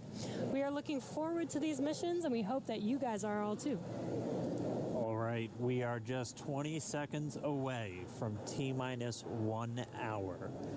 This is going to be a really big moment that everyone's going to want to listen to. We're expecting a weather update, obviously hoping that the weather is improving, and so we should find out in the next 10 seconds or so. So we're going to stand by for a moment and wait for the Corps to give Bob and Doug a call, and then we'll all hear Dragon, the latest. SpaceX, we're at T-minus 1 hour. You are go for Section 6. When ready, report go for launch. We'll put it in work.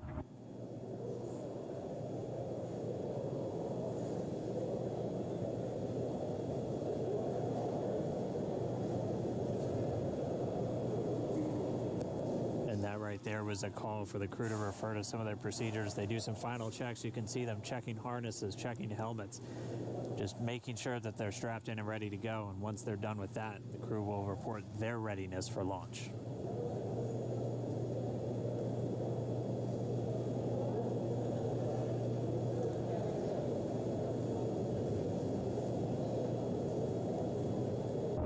SpaceX Dragon in 6.4. Bob and I are go for launch. Copy, go for launch. And next up will be going to GoPro at T-minus 45. Dragon copies. All right, the crew is go for launch. So we are inside of 1 hour, still waiting for the weather update. But I mean, this day is one for the history books. We're returning crewed launches to station from American soil on American rockets. It's been almost 9 long years since we retired the space shuttle program. I remember that day. I'm going to remember this day. It's been a long road to get here, countless hours by thousands of dedicated professionals from NASA and SpaceX. And it's been an exciting week, but this last final hour is just so exciting right now. Today's mission will be Crew Dragon's second test flight and its first test with humans on board. It's been an awesome countdown so far. Weather, we're still waiting for that update, so it's still a watch item, but the crew is go for launch, so at T-minus 45 minutes, hopefully we'll get an update on that weather. We've had a really clean countdown so far. It started with suit up just over 3 hours ago. The SpaceX team helping Bob and Doug put on their suits, conducting initial checkouts, including an initial pressure and leak check before they got to the actual walkout. And all of that done in that operations and checkout facility. The crew walkout was where Bob and Doug gave their final goodbyes to friends and family gathered outside the operations and checkout building before they began that roughly 20-minute ride to pad 39A. Really touching moment, saying goodbye to their family, both their wives and sons right in front of them. Yeah, very touching moment. It's incredible to be able to watch these moments.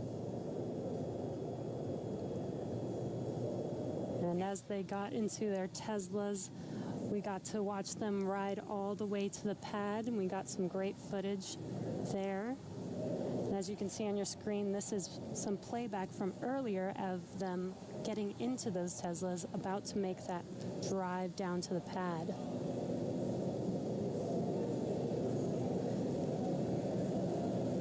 And once they got to the pad, they did take a minute to take in the sights, and they headed up the fixed service structure to begin the process called crew ingress, where Bob and Doug entered. And there you can see on your screen as they're coming through the crew access arm, entering the white room right before they are able to ingress into the vehicle there. Again, this was from earlier. Yeah, this all from earlier, and as we said, that white room, the last place on planet Earth they're standing before they climb into Dragon for the ride uphill. SpaceX carrying over a tradition that NASA had, where that was traditionally the room from Gemini, Apollo, and the space shuttle, that last place. About 30 minutes ago, we're back with some live video here. The team was able to close Dragon's hatch with Bob and Doug safe inside. So we are under an hour ago. Things are going to pick up as we get close to that go, no go to begin propellant loading and then arming the launch escape system. The crew pull for readiness was completed at T-minus 60 minutes, and the Dragon pull for prop load is coming up here in just about 30 seconds at T-minus 55 minutes. And then following that will be T-minus 45 minutes will be the internal mission control Hawthorne pull, and then the launch director's pull for propellant loading. When we get to about T-minus 40 minutes, the crew access arm will retract, and Bob and Doug will get the call to close their visors and arm the launch escape system. This is the automated system in place that can fire the 8 Super Draco thrusters on Dragon to quickly separate the crew from the rocket, either on the pad or during the flight on the ride uphill. And then once we reach T-minus 35 minutes, propellant loading for the Falcon 9 will begin. We got there on Wednesday. We got all the way down to about 17 minutes before launch before we had to cancel because of weather. But we're optimistic right now. The conditions have been improving, and so we're looking to press ahead once again into loading fuel onto that Falcon 9 rocket. Throughout the countdown, we've been getting some incredible views of the astronauts inside Dragon, just making all of their final preparations, some close-up views of their suits and on the displays as they just are strapped in and ready for launch. The teams often describe the suits as an extension of that Dragon spacecraft. You can always think of it as a mini spacecraft inside of a spacecraft. It's got all of the life support, everything that they need, just like the capsule itself. On countdown 1, technical pull is complete. No constraints to proceed into launch escape system arming and propellant load. And there's that call out that the crew is ready. They are ready to load prop onto Dragon, so we are pushing forward towards T0. And while those suits do look great, they are also engineered to connect directly into Dragon seats to provide communications, cooling, and the ability to pressurize if necessary. All right, well, we did get the call out that the technical teams on the ground are ready for launch escape arming and propellant loading. Again, things starting to pick up, things really starting to feel real. Let's jump down real quick to the team at Kennedy, see if you guys are just as excited. I can't sit still right now. It's starting to feel real. Yeah, it's hard to sit still in here, right, Leland?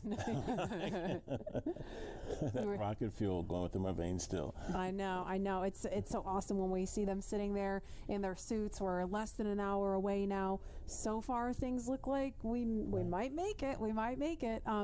So I want to ask you what it was like the first time you put on a spacesuit when you knew you were going to space. Oh, that was February of 2008. We were in the ONC building getting the pumpkin suits on. A little bit different than the SpaceX fly SpaceX suits, but it was kind of surreal, you know. And to think that all of these, it took 10 years of training to fly in space. It took me 10 years from when I got in the Corps in 1998 to flying in February of 2008. So it was a long road to get there, but it was so worth it and so sweet. And, you know, learning how to use the green apple, the connections for oxygen, for cooling, much different than these suits that we have here with SpaceX. And so it's a lot more complicated to go through that whole series of things that you have to do to make sure you're safe in the suit. But we've evolved, we're ready, and they look so cool and calm and collected in their suits and in the vehicle. They're focusing and getting ready to fly in space.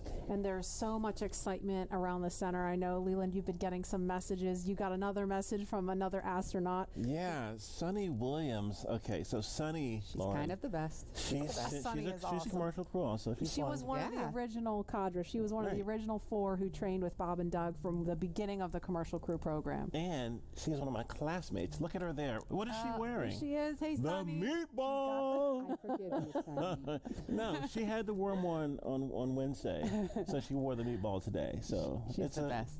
But now she can wear the worm ball, I guess. Yes. The worm ball. Yeah, she can mix it up. But yeah, Sunny's awesome. She's training to fly on the Boeing Starliner in the not too distant future. So really glad she's watching and showing some love. So thanks a lot, Sunny, for sending that note. And again, we're looking at a live view of the Crew Dragon on top of a Falcon 9 rocket. You can see the crew access arm to the right of your screen. That's the hallway that Bob and Doug walked down to get into the White Room, which was the last place we saw them standing up before they climbed inside Dragon. And again, that wider shot there of Launch Complex 39A, where we are inside of an hour from liftoff, and I think we're just a couple minutes away from the pull we're going to hear before they start propellant load. Again, a 2-stage rocket there. And gosh, you guys, the weather looks not that bad. I mean, obviously that is not an official forecast, but it doesn't look quite as bad as it did Wednesday. We've got a little bit better odds. So there's the countdown clock. We're to helium.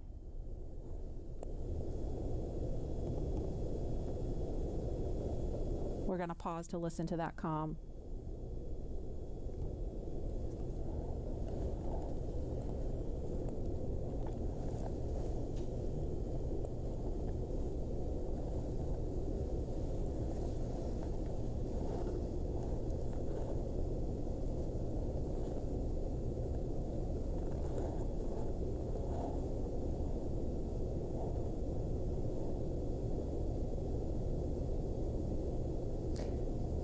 If you're just joining us, we're less than 50 minutes from the scheduled liftoff of the Falcon 9 rocket carrying Crew Dragon. And if we start to hear any kind of update on weather or polling, we will pause to listen in for that. But if things go as scheduled, we should be hearing the launch director verify go for propellant load at about T-minus 45 minutes. So we're going to send it over to Hawthorne to carry the ball. John Instrucker or Jesse, are you there? This weather is go at this time. Dragon copy, go weather.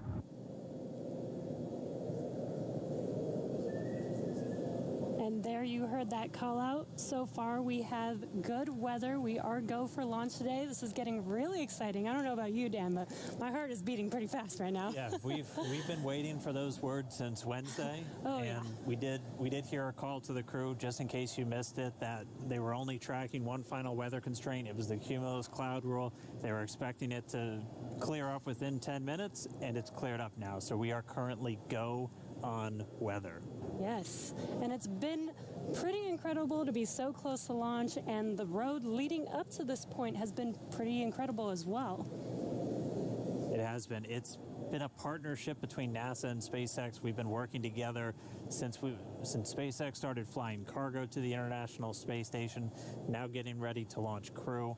And we've been really fortunate to work with not only a lot of international partners on the International Space Station, but a lot of as a reminder, here in the control room, we'll be closing doors here once we start with propellant load. Any last-minute bio breaks, please go ahead and accomplish those in the next few minutes. And the launch director just getting the teams ready. We'll be coming up on that propellant loading. Again, that starts at about 35 minutes prior to liftoff, so in about 12 minutes from now. There's going to be a go, no go coming up really soon. So let's go over to our man, John I, for the latest. John? It's T-minus 47 minutes, 24 seconds. We're continuing to count down.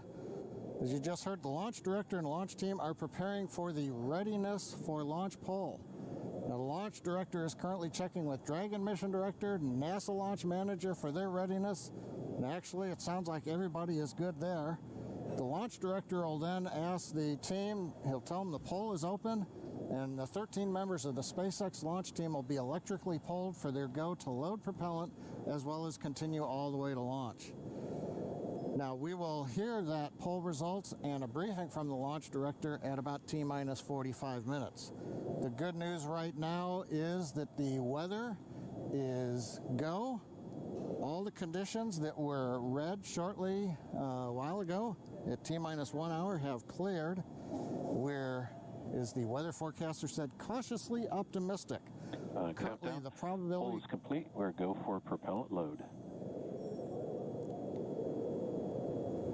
Well, we got an early call out there. Launch control clear to retract the access arm on time. Over that, arming access arm retract at T-minus 45 minutes. Got an early call from SpaceX launch director Mike Taylor that the poll is go. He also heard the direction T-minus 45 minutes to prepare for retract of the crew arm. As we hear more discussion, we'll stop and let you listen in. But right now, weather for liftoff, ground level winds are good, 10 to 15 miles an hour, well within limits. Upper altitude balloons show that conditions are acceptable.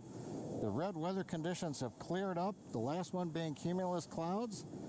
And the probability of violation is set at 30% right now, so that's 70% chance of good weather. We're continuing to watch. There is about a less than 10% chance of lightning. We're also watching the abort corridor off of the Atlantic coast. In case, for example, at stage separation, Dragon had to abort into the ocean. The conditions there are acceptable. There has not been lightning lately. The weather, winds are good, light rain. It is go, but NASA is going to continue to watch those conditions. T-minus 45 minutes and counting. Reminder on hold and launch escape protocol. For non-urgent no-go conditions, brief the CE or LD, and they will approve aborting launch auto sequence and proceed to launch abort. For urgent issues affecting the safety of the operation, operators shall call hold on the countdown net. Launch control will immediately abort the launch auto sequence and proceed to the launch abort auto sequence. Operators shall also advise launch director whether structural break or fire is imminent or occurring per Dragon manual escape flight rules. A reminder on fire alarm instructions. In the event of a fire alarm, key operators previously briefed will remain at their post while the alarm is evaluated. In the event that personal safety is threatened, evacuate to the south-facing emergency exit, which leads directly outside.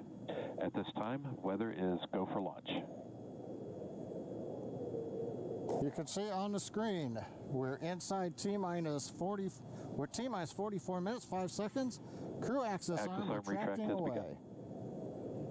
SpaceX launch director has given the final brief to the crew. And we will be beginning propellant loading at T-minus 35 minutes. So right now on Falcon 9, we're ready to get into propellant loading. Dragon, crew, getting configured, set up. The arm is pulling away. The range is go for launch. They continue to monitor the air and the sea space. Everything looks good.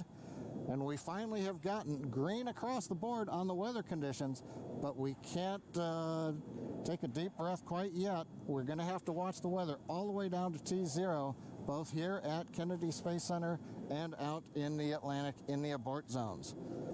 Now, earlier we saw many of you following the launch from the United States on our hotspot map.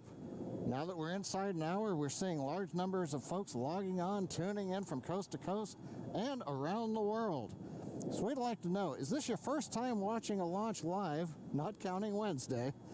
And if not, how many have you seen before? Tell us using the hashtag LaunchAmerica from your favorite social media platform. And with that, at T-minus 42 minutes, 50 seconds, conditions are go, and we are counting down for an on-time launch. Let's send it back over to Kennedy Space Center as the action begins to pick up on the pad. Dragon, SpaceX, you are go for Section 7, close visors and arm launch escape system. We will put Section 7 in work, visors come in close.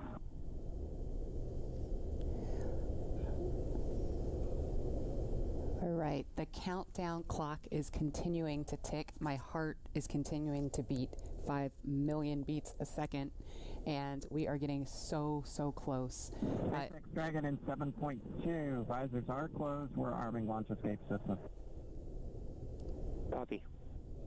And as you just heard, the crew is arming the launch escape system. That is one of the absolute last big milestones prior to liftoff, other than nominal Falcon operations.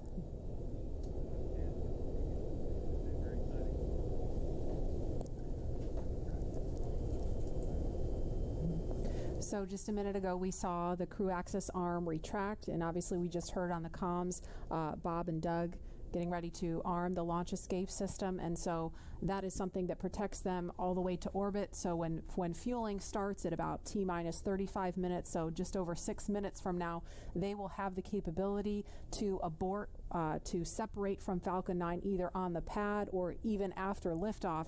That's a critical safety capability.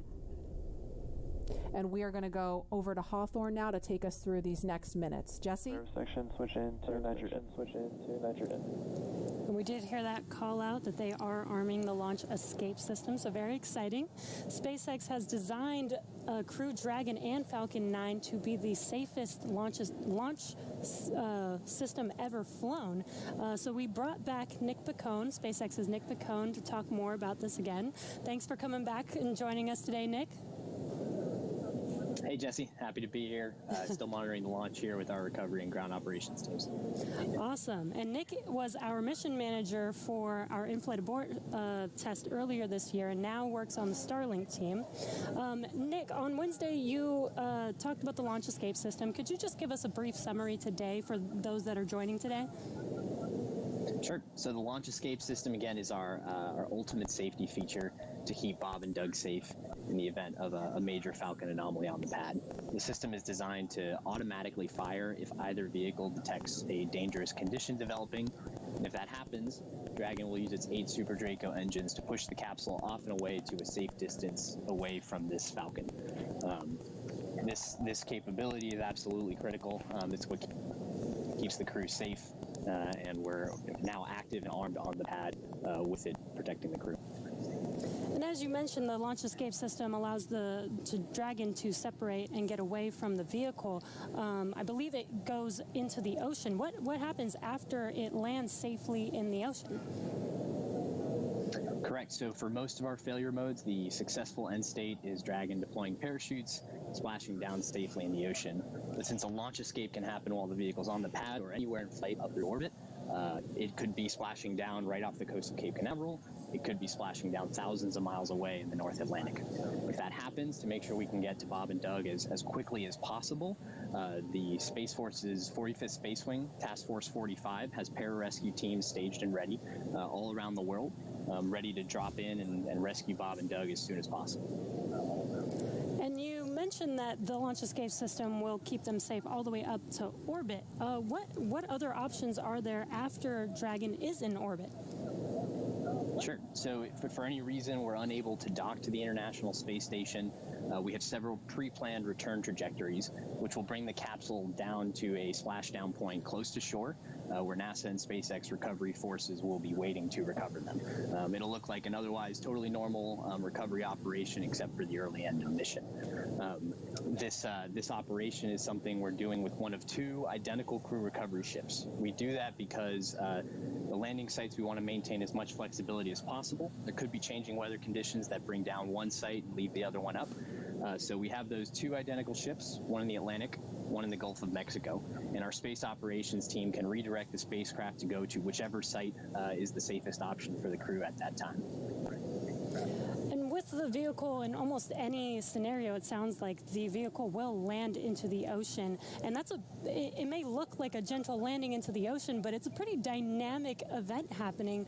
And you mentioned there are teams that are ready to go and rescue the vehicle and the astronauts on board. How do you prepare for something like that, especially with so many different scenarios that could happen? Sure. So we're lucky to have had about a decade of recovery experience with Cargo Dragon 1 in our previous trips to the International Space Station.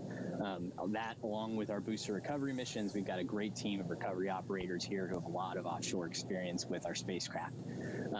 The system, though, that we took that experience, we built up a new crew recovery ship, 2 identical crew recovery ships, I should say, which have a lot of those lessons learned baked into the design of that ship and the operations. These new ships have complete medical facilities, an operational helipad, and redundant communications, power, and propulsion to make sure they're robust and ready for anything we encounter offshore. We've also done tons of training exercises with SpaceX team, the NASA team, and the rescue forces I mentioned earlier, practicing capsule recovery, emergency scenarios where we have to get the crew out of the capsule while they're still in the water, as well as those helicopter evacuations, taking off and landing from the pad many times so that we make sure the team is ready to do that. They're all staged and ready. They feel ready to support, and will be ready to call on us if anything goes wrong today. Awesome. It sounds like Bob and Doug are in some really good hands and will be safe no matter what occurs on the vehicle. So thank you, Nick, for joining us again, for walking us through all of those details. I hope you're just as excited as we are for our launch coming up here very, very shortly now. So we're going to send it over to KSC to Lauren. Thank you, Jesse. So as you just heard, fueling is about to begin at T-minus 35 minutes. We are about 50 seconds away from that. And so we're getting really, really close to the first launch of astronauts into orbit from American soil since 2011. The launch escape system is armed, which, as you know, happens before fueling. And Dragon propellant load, that's the propellants that are inside of the Dragon capsule, not the rocket. Prop load for Dragon took place weeks ago and just a few miles down the road in what we call Dragon Land. And those propellants, they are MMH, or monomethyl hydrazine, which is the fuel that we use. It's hypergolic fuel. And NTO, or nitrogen tetroxide, that's the oxidizer. Those two come together and they ignite in space to propel the vehicle. You don't need that TTEB or a third thing to ignite because hypergolic propellants don't require it. You just need the fuel and the oxidizer. And as you just heard, propellant load has started on Falcon 9, and that's awesome. All right, so that bipropellant system feeds all of the engines on Dragon. So Dragon has 12 service section engines in each, so there's 3 in each quad, 3, 3, 3, and 3. Those are used for on-orbit maneuvering for Dragon. There's also 4 additional Dracos that are underneath the nose cone for large Delta V maneuvers that the vehicle will perform. But the engines that Nick Pacone was talking about earlier are Super Draco engines. We have 2 in each quad of the vehicle, so 8 total. And those are bigger engines with a high flow propellant system, and those are what lift Dragon off of Falcon 9 in the unlikely event of emergency that requires us to get off of Falcon. Now, you probably remember, let's see, Mercury, Apollo, Soyuz, they have that big pointy tower on top. That's the launch escape system for those vehicles.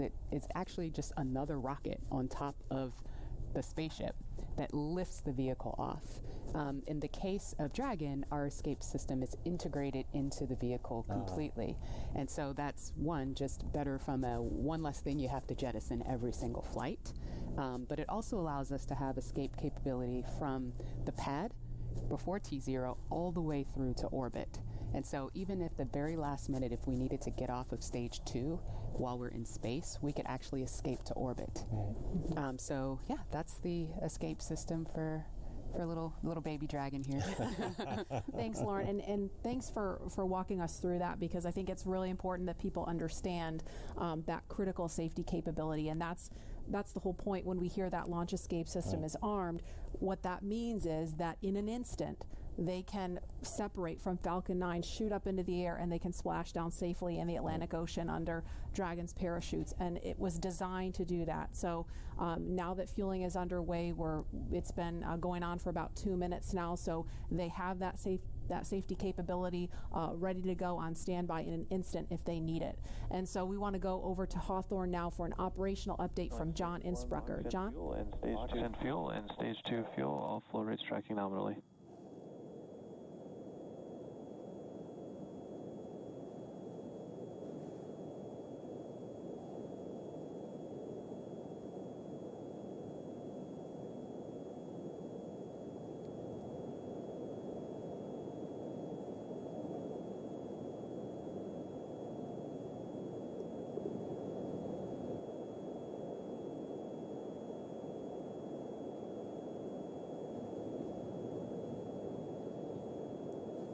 We're at T-minus 32 minutes, counting down. These final minutes, everything's still looking good for Falcon 9 and Dragon for an on-time launch. Falcon 9 did begin propellant load at T-minus 35 minutes at planned.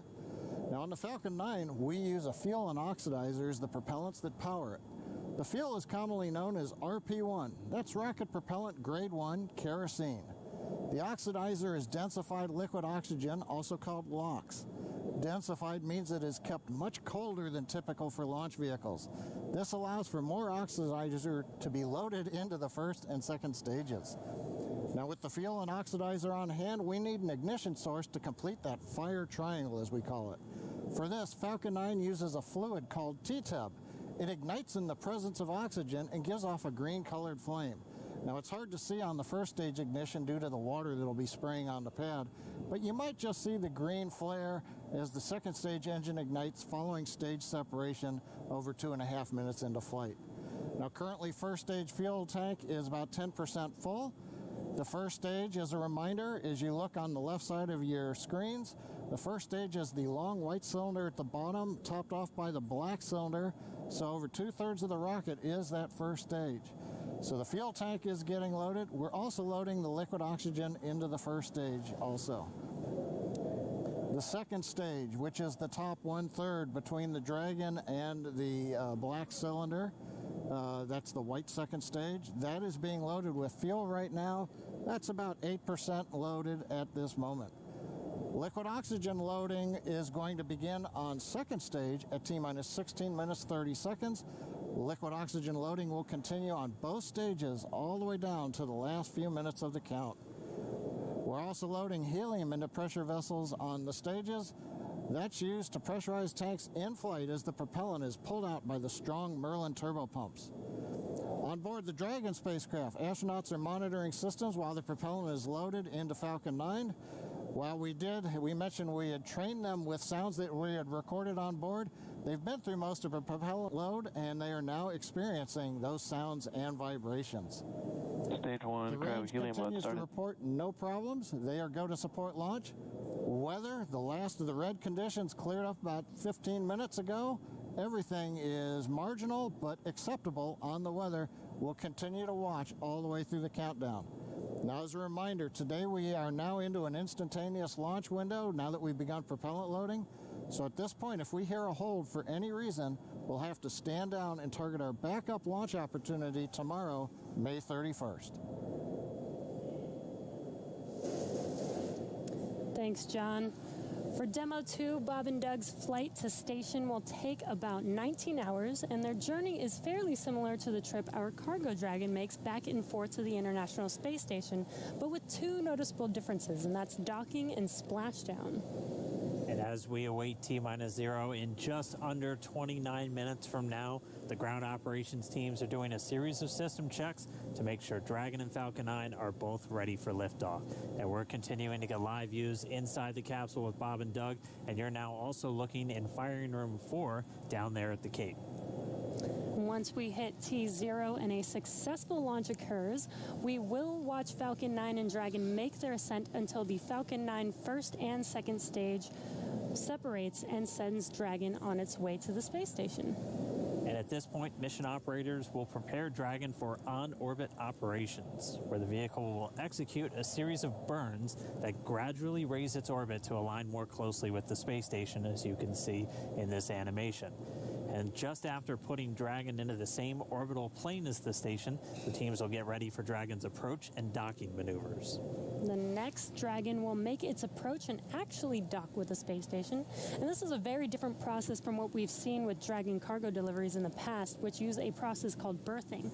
Berthing requires a spacecraft to approach the station and then stop so a crew member can maneuver the station's robotic arm to capture the spacecraft. Docking on this version of Dragon can be done autonomously with no crew on board the station.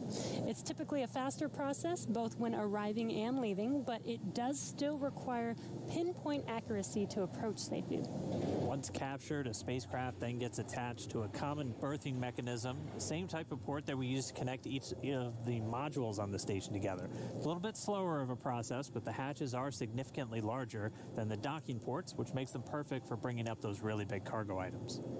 Dragon will spend up to 120 days docked before preparing to return home. Following successful completion of Dragon's test objectives and cargo loading operations, the crew will close the cabin, perform final system checks, and configure the vehicle for undocking. Once the automated undocking sequence is complete, Dragon will complete 2 departure burns using its Draco engines, pushing it away from the space station. And then next up on the trip, deorbit entry and landing, or splashdown, which is going to cover all the operations following that final departure maneuver. It's going to include events like the trunk separation, closing of the nose cone, a deorbit burn, and then eventually as they get into the atmosphere, the deployment of the drogue and the main parachutes, and all of that ends with splashdown right off the Florida coast. At that point, teams from SpaceX will move in with their recovery ship, grab the capsule out of the water, and work to get Bob and Doug out of Dragon after a successful mission in space. So we are 26 minutes away from launch. Fueling of Falcon 9 is continuing. Let's check in one more time down with the team at Kennedy. Murray? All right, thanks, Dan. We are so pumped right now because things have cleared up and it looks like we might actually do this today. If you're just joining us, we are now 25 minutes, 46 seconds and counting from the first launch of astronauts to the International Space Station from U.S. soil in 9 years. This will mark the beginning of a new era where more people will be able to fly to space than ever before. And we want to share with you the results of a poll we asked a little earlier. If you could go to the moon, now it's not where the astronauts are going today, they're going to the space station, but if you could go to the moon, would you rather visit the South Pole where no one has been before or the Apollo 11 landing site?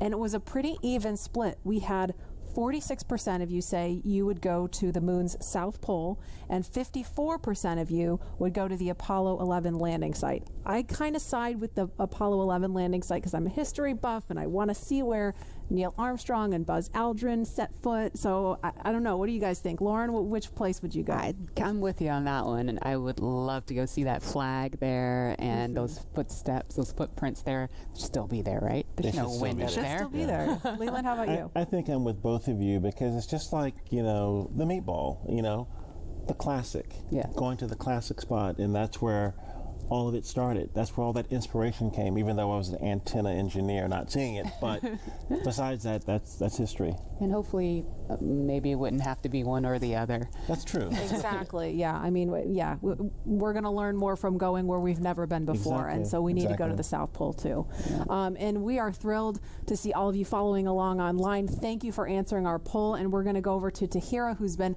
monitoring all the action with less than 25 minutes to go. Tahira, I'm sure things are heating up online. Hey, Marie, I mean, you're completely right. Now that we have that go for launch, people are on the edge of their seat right now waiting on this historic moment to take flight. As you can see, photos are still coming in of just everyone around the country showing their excitement for this launch. And it's really been a touching thing to see how everyone's kept this excitement going from Wednesday's first attempt. So we just took a look at numbers, and we are now over 3 million people tuning in for this historic launch. And so for me personally, I just want to wish Bob and Doug the best of luck. This will be my own first time watching humans lift off to space from the United States, and it's just going to be a super emotional moment. For that, Marie, back to you at Kennedy for these last minutes before launch. All right, thanks, Tahira. And Leland, we got 23 minutes and some change to go. What do you think Bob and Doug are feeling right now? I think, they're very calm, cool, and collected as test pilots, but I think they're thinking about what are the steps that I have to take if a malfunction or something happens. And so the nominal stuff is all kind of automated, but if something happens where they have to intervene with those touch screens, that's what they're thinking. Mm-hmm. And we're just inside 23 minutes now. So on Wednesday, we were 5 minutes further in the countdown when we heard that call to scrub, and the weather was still very touch and go at this point on Wednesday. But today, it at least for right now, I don't want to jinx it. I'm afraid to even say it out loud, but it looks better today. Yeah, and it feels like I'm feeling it a lot more than I did on Wednesday. Right. And speaking of Bob and Doug and them being really calm and cool and collected, haven't had the opportunity to be in meetings with them and to watch them train. I have to say, and to all of my friends who work with them every single day, the feedback is always just what great people they are, right. And just how not just bright and sharp they are, but just good people. Right. And around the office, we often refer to them as the dads. Yeah. The dads? What They're is the that? dads. They're dads. They are dads, Okay. and we've met their families. And when you see people on that very personal level, it starts to mean so much. They are a part of our team. You know, they're not a customer. They're our team. They're not a payload. They're our team. They're our family. And so we're just so excited to see the dads up there today. Yeah. Go dads. Yeah. All right, we're going to go send it over to Gary for an update from Houston. Gary? Hey Marie, the space station team here is focused. All eyes are on the system checks that are happening across the board, and we're listening in as we close in on launch, and I can tell you that things are looking very good. Chris Cassidy will be watching from the International Space Station, right now flying over the Pacific Ocean and heading to cross right over the launch pad. We might even get some good views from the station. Hope to be capturing those. We'll have the launch view on the big screen up front, and everyone's excited to see our 2 crew members on their way to the International Space Station. But before we get to it, I just want to pass on good luck from the entire flight operations community here in Houston. It's always exciting to be doing something wholly new and history-making with station operations, and we can't wait to see our team members Bob and Doug in low Earth orbit and heading to the International Space Station. That's it from us here in Mission Control Houston.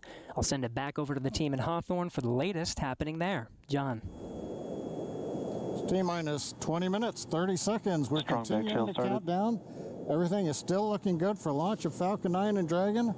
22 minutes, 45 seconds after the hour. Right now on the right-hand side, you can see a large white cloud coming off of the strongback. That is normal. As we get ready to load the second stage with liquid oxygen, we have to chill in the plumbing lines going up that strongback. And so as we relieve pressure, the moist, humid Florida air condenses around it, and that gives you the cloud. So that tells us that things are actually on schedule. We did begin propellant load at T-minus 35 minutes. Fuel loading on the second stage, I believe we just heard the call out that it is complete. First stage fuel load is continuing, and right now that's a little more than, that's about 60% of the way full. So things are looking good. Second stage is getting ready to begin the liquid oxygen loading. After they finish chilling in the lines that you see on the monitor, they'll begin the load at T-minus 16 minutes and 30 seconds. The range right now is go, ready to support. Weather continues to be go. As we inch our way closer, we're keeping our fingers crossed. We're waiting to hear if anybody calls out an issue, but for the moment, as you can see on the screen, it looks good. Now, on the Dragon side, the Dragon mission director and the team there are reporting no issues. They've done their communications checkouts. The crew access arm, as you can see, is retracted away from the spacecraft. The crew is strapped in and they are ready to go. Now, final instructions will be going to the crew at T-minus 10 minutes. The crew displays will be configured for launch, and that setup will give astronauts Bob Behnken and Doug Hurley insight into how the launch is proceeding and provides constant updates on vehicle health. We've already heard the crew give their go, close their visors, and get ready for launch. For Dragon, it'll enter terminal count at T-minus 5 minutes. When it transitions to internal power, we'll hear continued callouts on the countdown net as we get close to zero and to liftoff. But right now, at T-minus 18 minutes, 15 seconds, everything continues to be go for an on-time launch. So Dan, Jesse, things are looking pretty good. How are they doing over at your stand? Things are great from about 15 feet away from you, John, and honestly, things are looking pretty great down at the pad there. We're seeing a lot more blue in the sky. Green is the color we want when we're talking about weather, and that's where we're sitting right now. So we're continuing to count down. We are under 18 minutes away from liftoff. Again, it's an instantaneous liftoff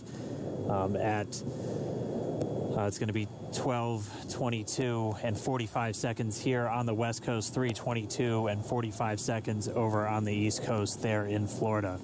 Just a reminder, it's going to be about a 9-minute ride up to orbit for the Falcon 9 and Bob and Doug on board Dragon. It'll be a 2-stage flight, so we'll see the first stage fly until we hear MECO, or main engine cutoff, about 2.5 minutes into flight. After that, the second stage will take over and continue to power them the rest of the way. away.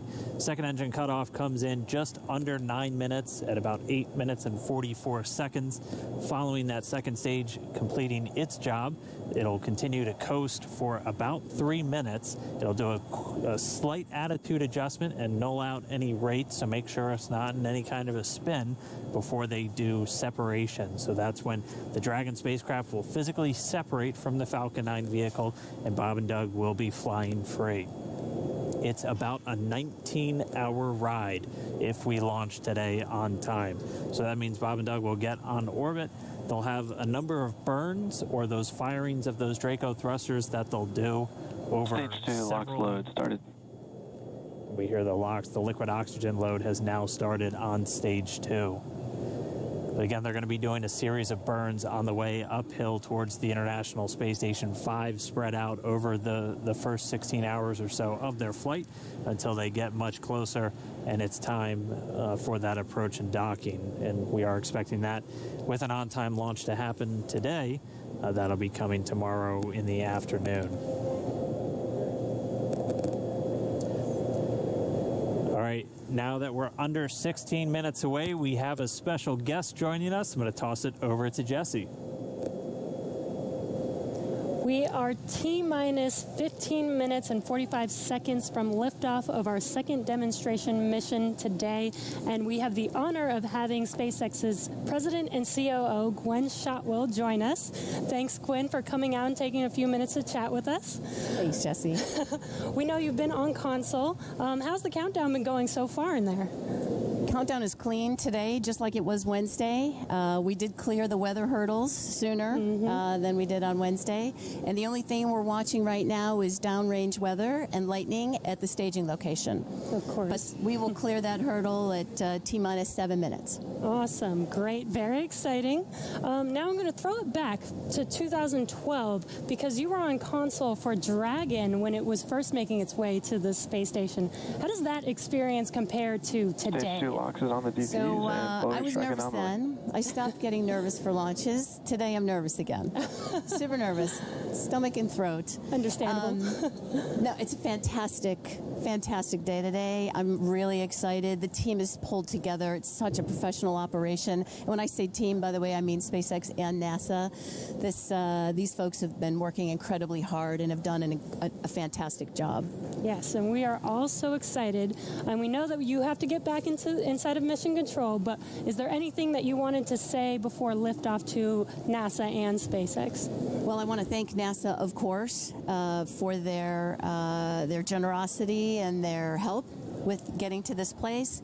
I want to thank all the SpaceXers who have come together to make this moment in history. And I want to thank Elon for hiring me. We thank Elon for hiring you as well. Thank you so much for joining us. We'll let you get back to Mission Control. And good luck with launch today. Thanks, Jesse. And Godspeed, Bob and Doug. Well, we are so excited. We are just a few minutes away from countdown. So we are going to turn it over to Dan and John for the final minutes in terminal count. Take it away, John. T-minus 13 minutes, 30 seconds, continuing to count down. We're continuing to load fuel onto the first stage. That should finish up in just about 6 minutes. Fuel is completely loaded on the second stage. That's closed out. And we are continuing to load liquid oxygen on both the first and second stage. The liquid oxygen load beginning on the second stage just about 3.5 minutes ago. We are also loading cryogenic helium into the storage vessels on the first and second stage, getting in the last little bits of helium when we keep it cryogenic, cold and liquefied. That gets us, just like we do with liquid oxygen, the maximum amount into the storage volume so that we can get the most performance out of the vehicle. Right now we are in a fairly quiet state on the vehicle. Ground pumps continuing to put the propellant in to first and second stages. Next significant issue callouts that we're going to hear will probably be inside the T-minus 10 minutes when they talk to the crew. We'll listen for that. But at the moment, everything continuing to look good at T-minus 12 minutes and 20 seconds.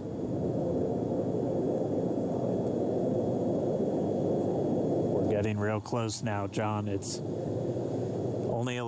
12 minutes away. Just a reminder for everybody, it's about a 9-minute ride uphill. We'll have some dueling boxes going on as the first stage is going to be coming home while the second stage is carrying Bob and Doug into orbit. But obviously, we'll be keeping an eye on our astronauts the whole way uphill.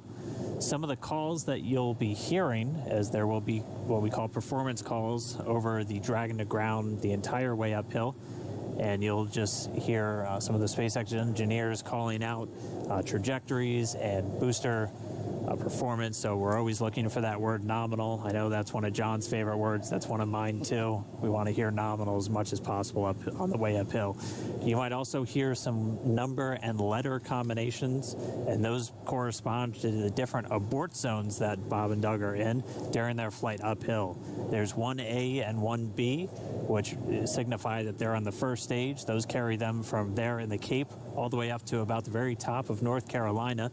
And then we'll have 2A through 2E or 2 Echo, and that will be on the second stage, and that goes from North Carolina all the way up to about the tip of Newfoundland, so in the northern Atlantic. And then there is a zone of the northern Atlantic that we're going to avoid, and so you should hear the call out be something similar to forward to Shannon, and that just refers to Shannon, Ireland, which they'll be going off the coast of Ireland at the later stages of the second stage if they have to abort. So just prepping you now for some of those calls. You're hopefully going to hear that word nominal a whole lot on the way uphill. 10.5 minutes. Things are pretty quiet. As John I said, it'll pick up right at about 10 minutes. We'll wait for the crew just to confirm that their displays are in order. The crew is already strapped in and reported that they are go for launch. And we'll continue to watch the fuel gauges tick up on the Falcon 9 vehicle until fueling cuts off at just about 2 minutes prior to launch. Dragon and SpaceX confirmed displays are configured for launch. SpaceX Dragon displays are configured for launch. Copy. Bob, Doug, on behalf of the entire SpaceX team, it's been a huge honor to help you get ready for today's historic mission. Know that we're with you. Have an amazing flight and enjoy those views of our beautiful planet.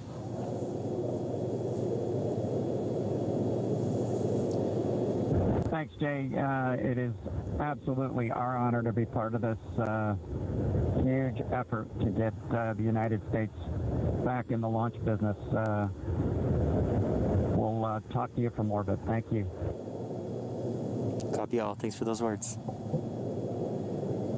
The SpaceX Corps, so again, that voice that's going to be talking to Bob and Doug throughout their mission from right here in Hawthorne, just offering a few quick words. The crew did confirm their crew displays are configured for launch. We are coming up on 9 minutes and counting. We've gotten through T-minus 10 minute with the crew discussions. Activity is now going to switch over to Falcon 9. Our next major event comes at T-minus 7 minutes. We begin what we call engine chill. Pre-valves will open. Those currently separate propellants on the first stage from getting down to the Merlin engines. We'll open the pre-valves. That allowed fuel liquid oxygen to flow to the top of the pumps. And more importantly, when we open the valves, that'll allow us to begin chilling the 9 Merlin 1D turbopumps on the first stage engine. It'll take a few minutes to get them cold enough to where they would then be ready to pass the large amounts of liquid oxygen through the pumps and into the main thrust chambers when we get to engine ignition at T-minus 2 seconds. We don't want to try to run highly chilled liquid oxygen through a warm pump. You would flash that into gas, and running gas through a high-speed pump is not a good thing. So right now, we are waiting for T-minus 7 minutes. That'll start the engine chill. Shortly after that, we will also get the fuel shutdown.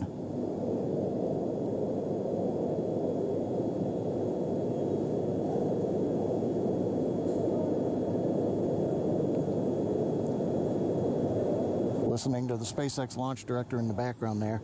As I mentioned, at T-minus 7 minutes as we start the chill, we will also get into the final topping off of stage 1 fuel, and then the fuel load will complete.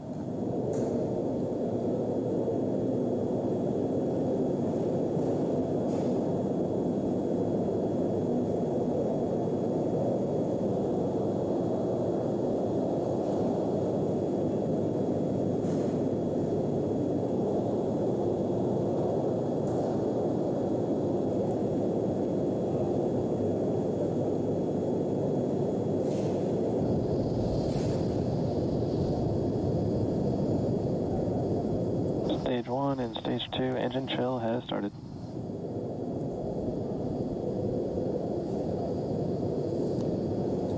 We've heard the call out. Stage 1 engine chill has started. That's gone up to the crew so that they've got situational awareness. As I mentioned, the pre-valves are open. And now we are topping off first stage fuel, getting ready to finish the fuel load. Liquid oxygen load on first and second Engine stage hydraulics at pressure. will continue until the last 3 to 2 minutes of the countdown. We should hear that call out, RP1 load complete, coming up in about 6 minutes. Again, RP1 is just that densified kerosene or that rocket fuel that Falcon 9 is going to be used to power Bob and Doug to orbit today.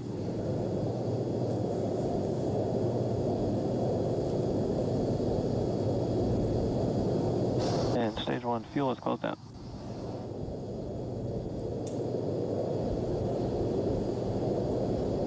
Right on time. That call out indicates that the fuel loading on the first stage is complete. Draining back the lines now, so first stage and second stage fuel are complete. Liquid oxygen loading is continuing on both stages. You can see on the view on the left side of the monitor the condensation, the cold gas wrapped around the stages as the tank skins are chilled by the densified liquid oxygen, picking up the humidity from the Florida air. Looks like at this moment we're a little more than 90% full on the oxidizer on the first stage, ticking up towards that 80% mark on the second stage. We'll be counting down all the way till about 2 or 3 minutes, as John and I just said, until everything is loaded in Falcon 9. Heaters closing out. And then we will be go for launch. Dragon has transitioned to configure for terminal count. Vehicle tanks pressing for strongback retract.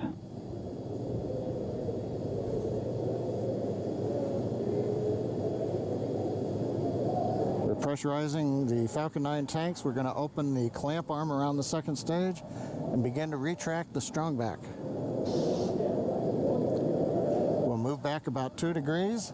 That'll get us to the liftoff position. At liftoff, the strongback will then recline about 45 degrees away. Started. Stage 2, RP1 bleed. Launch director called out the strongback retract has started. On the left, you'll see it go back just a couple of degrees. Stage 1, RP1 bleed.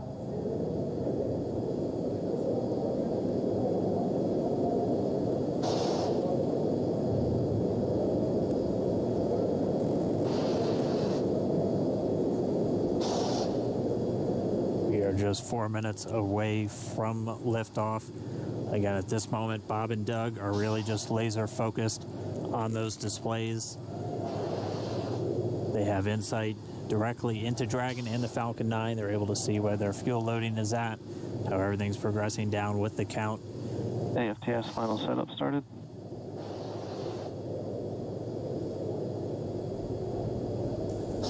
Three and a half minutes from launch. And the strongback is now reclining away from the Falcon 9.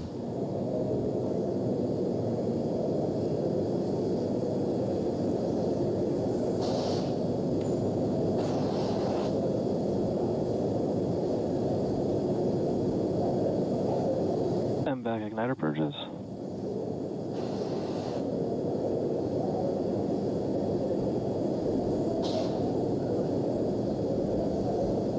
Logo bleed.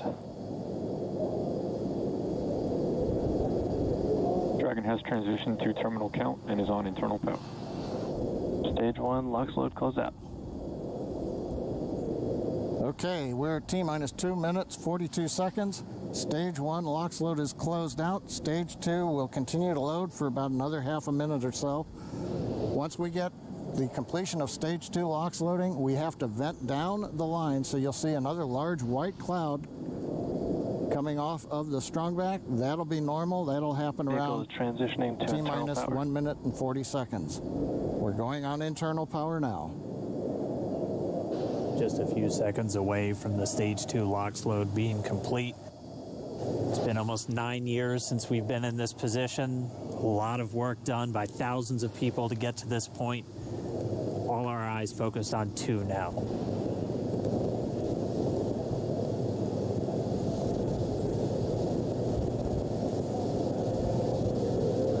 Stage 2 LOX load is closed out. Propellant fills are complete.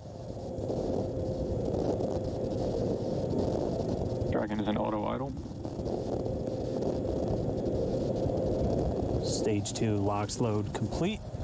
All fuel, all oxidizer on Falcon 9. 1 minute 34 seconds to go till launch. Ground gas closeouts is starting.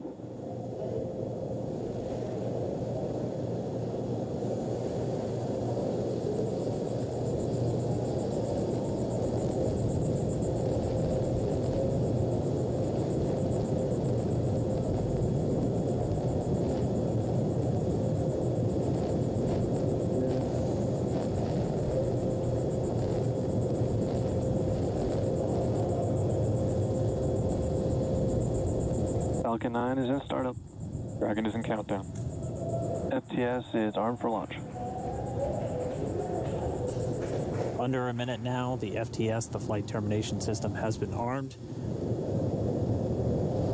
Dragon, SpaceX, go for launch. SpaceX Dragon, we're go for launch. Let's light this candle.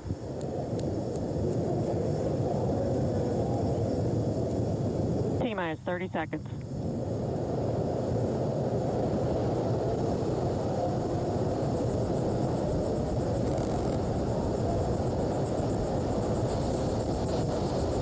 Stage 1 tanks pressing for flight.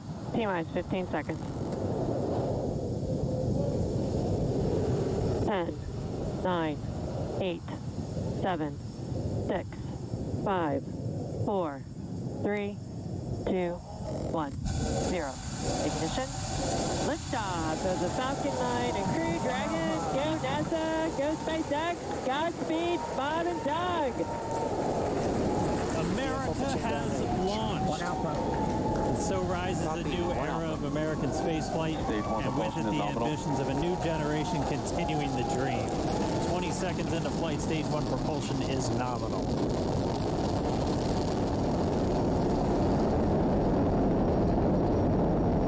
Plus 30 seconds into this historic mission. Flying crew on board Dragon and Falcon 9, and look at them go. Falcon power telemetry nominal. M1D throttle down. We're throttling down to get ready for the period of maximum dynamic pressure. We're in the throttle bucket. Reports say all systems are go. Vehicle is supersonic. We've exceeded Mach 1 on the Falcon 9. M1D throttle up. We're throttling back up to full power as we're through max Q. Copy, 1 Bravo. And we heard that 1 Bravo call out. That's just the second abort zone that they're in. They'll continue to be on this until the first stage has done its job and they switch over to the second. At this point, Bob and Doug pulling about 2.3 Gs, 2.3 times the Earth's gravity, already moving at over 1,500 miles per hour. We've heard the call out for MVAC engine chill. That's getting the MVAC engine ready to light. That'll come at about 2:44 into flight. Right now, everything continuing to look good. Next major event coming up is going to be the triple. We'll have main engine cutoff of the 9 first stage engines, stage separation, and then ignition of the second stage engine to continue to carry astronauts into orbit. Coming up in about 20 seconds. M1D throttle down.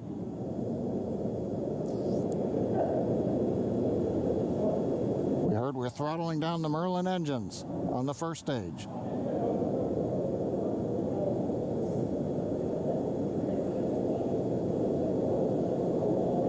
And we have Miko. Miko. 2 Alpha. Falcon stage separation confirmed. Copy, 2 Alpha. MVAC ignition.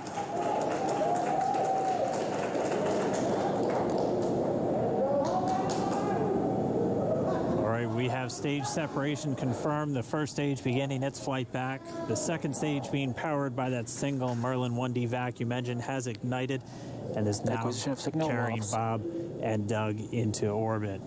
So they're going to continue under the power of this second stage. Stage 2 propulsion is nominal. Which will cut off at SECO, or second engine cut off at about 8 minutes and 44 seconds into today's flight. So a little over 5 minutes to go still on this second stage. You heard the call out to Alpha, so they're now in the longest abort zone that carries them all the way from about North Carolina up the eastern seaboard almost to Canada. Things looking good though, getting good call outs, nominal propulsion on that second stage. Bob and Doug continuing to make their way into orbit.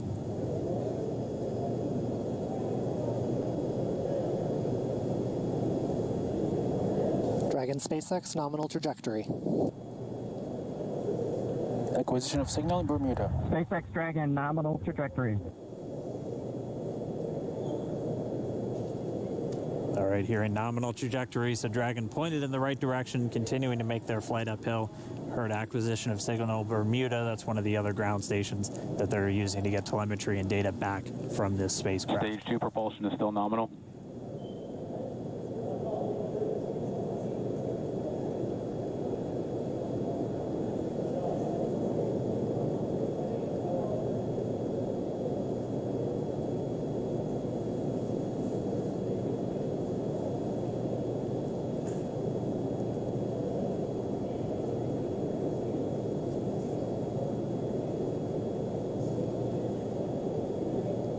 Over 4 minutes, 40 seconds into the flight. Bob and Doug flying at more than 5,600 miles Dragon per hour. SpaceX nominal trajectory. Already almost 200 miles downrange from the Kennedy Space Center. Nominal trajectory continuing.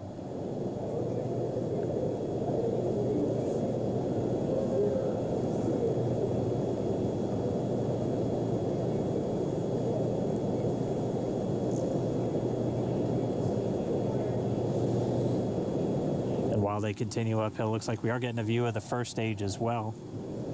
Yep, on your right screen, you can see that first stage with the grid fins deployed. It's making its way back to attempt to land on our drone ship, Of Course, I Still Love You Today. And we're just about a couple minutes away from the entry burn, and that's where 3 of the 9 Merlin engines do ignite to help slow the vehicle down as it re-enters back into the Earth's atmosphere. And then after the entry burn will be the landing burn, which is just a single engine Dragon SpaceX burn. nominal trajectory. And you heard nominal starting chill for entry burn. There's that call out. They are still on a nominal trajectory on Dragon. Still on second stage, and that's that MVAC engine on second stage on your left screen.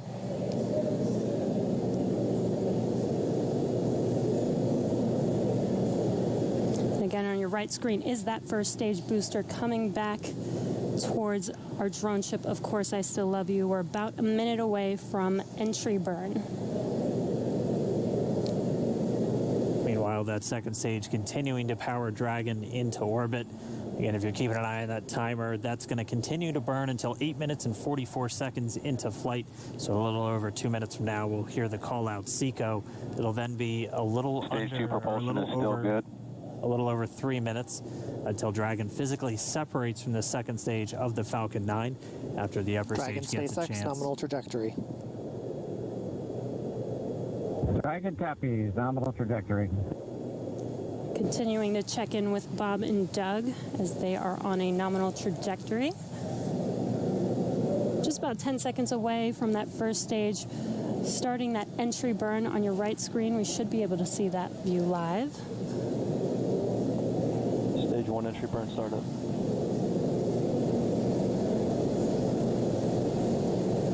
And there is that entry burn beginning.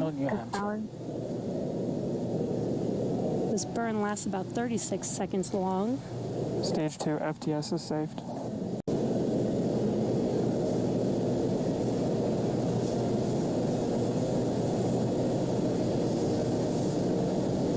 While that entry burn continues, we're just about a minute away from SECO. We'll have a number of events all happen in rapid succession.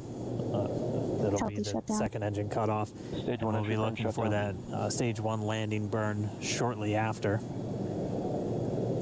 Yeah, actually just within a few seconds of each other. It's such a cool view on your left screen, seeing Bob and Doug on Dragon. Right now you can see the displays that they are seeing right now themselves. Terminal guidance. And back throttle step. We are coming up 25 seconds or so away from SECO, or second engine cutoff. This is also the point where Bob and Doug are experiencing their highest G-force. We're seeing the counter tick up to right about 4.8. Copy, Shannon. You heard Shannon, so that just means they're in their final abort zones. If they were to abort at this point, it would either be an abort to orbit or to land off the coast of Ireland. Standing by for second cutoff confirmation. And back throttle step. And back shutdown. Stage 1 landing clear. Confirmation of SECO's second engine cutoff. Now we are waiting for our first stage to make its way to our drone ship. Of course, I still love you. Dragon SpaceX nominal orbital insertion. Launch escape confirmation, nominal orbital insertion. Nominal orbital insertion.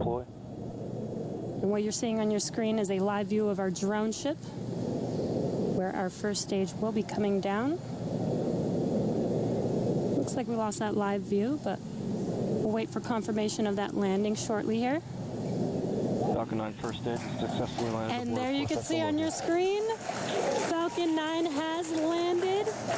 This is the first Falcon 9 to carry humans to orbit, so very exciting for us. And as you can see on your right screen, Bob and Doug are still making their way to their targeted orbit. M1D to recovery 1. So exciting today. It doesn't stop. It does not stop. All right, we did hear again that call out, good orbital insertion, so that means Falcon 9 and Dragon right now exactly where they're supposed to be. M1D to FRC on recovery 1. And it's right at about 12 minutes when Dragon will separate. Looks like we saw a 0G indicator floating around there. I know Bob and Doug owe us a little bit about what exactly that is that they brought up with them.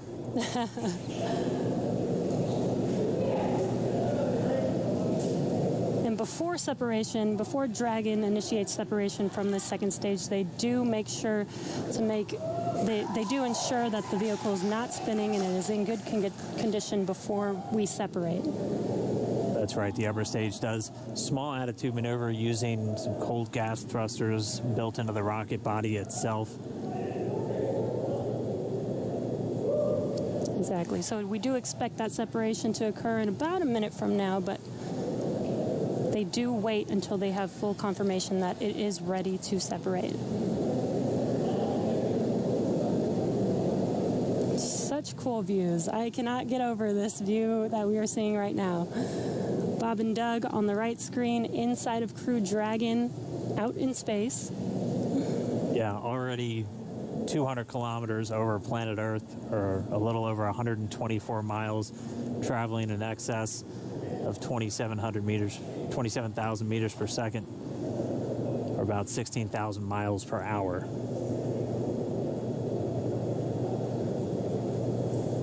Again, we're just standing by. That separation event should be coming up shortly. Then they'll begin a series of checks on the Draco thrusters that are going to be used to maneuver and then power Dragon on its flight to the International Space Station. Standing by for separation. Expected loss of signal, Wallops. It sounds like we had an expected LOS loss of signal with one of the ground stations. Waiting for confirmation now of that. Dragon separation confirmed. Dragon separation confirmed. There is a great view right in front of you of Dragon separating. Separation confirmed. And there's that call out. Dragon is now officially making its way to the International Space Station today. Dragon SpaceX with that separation call. We have a few words for you from our Falcon 9 team. Standing by. Dragon, Chief Engineer on Dragon to Ground. Bob Doug, on behalf of the entire launch team, thanks for flying with Falcon 9 today. We hope you enjoyed the ride and Wish you a great mission.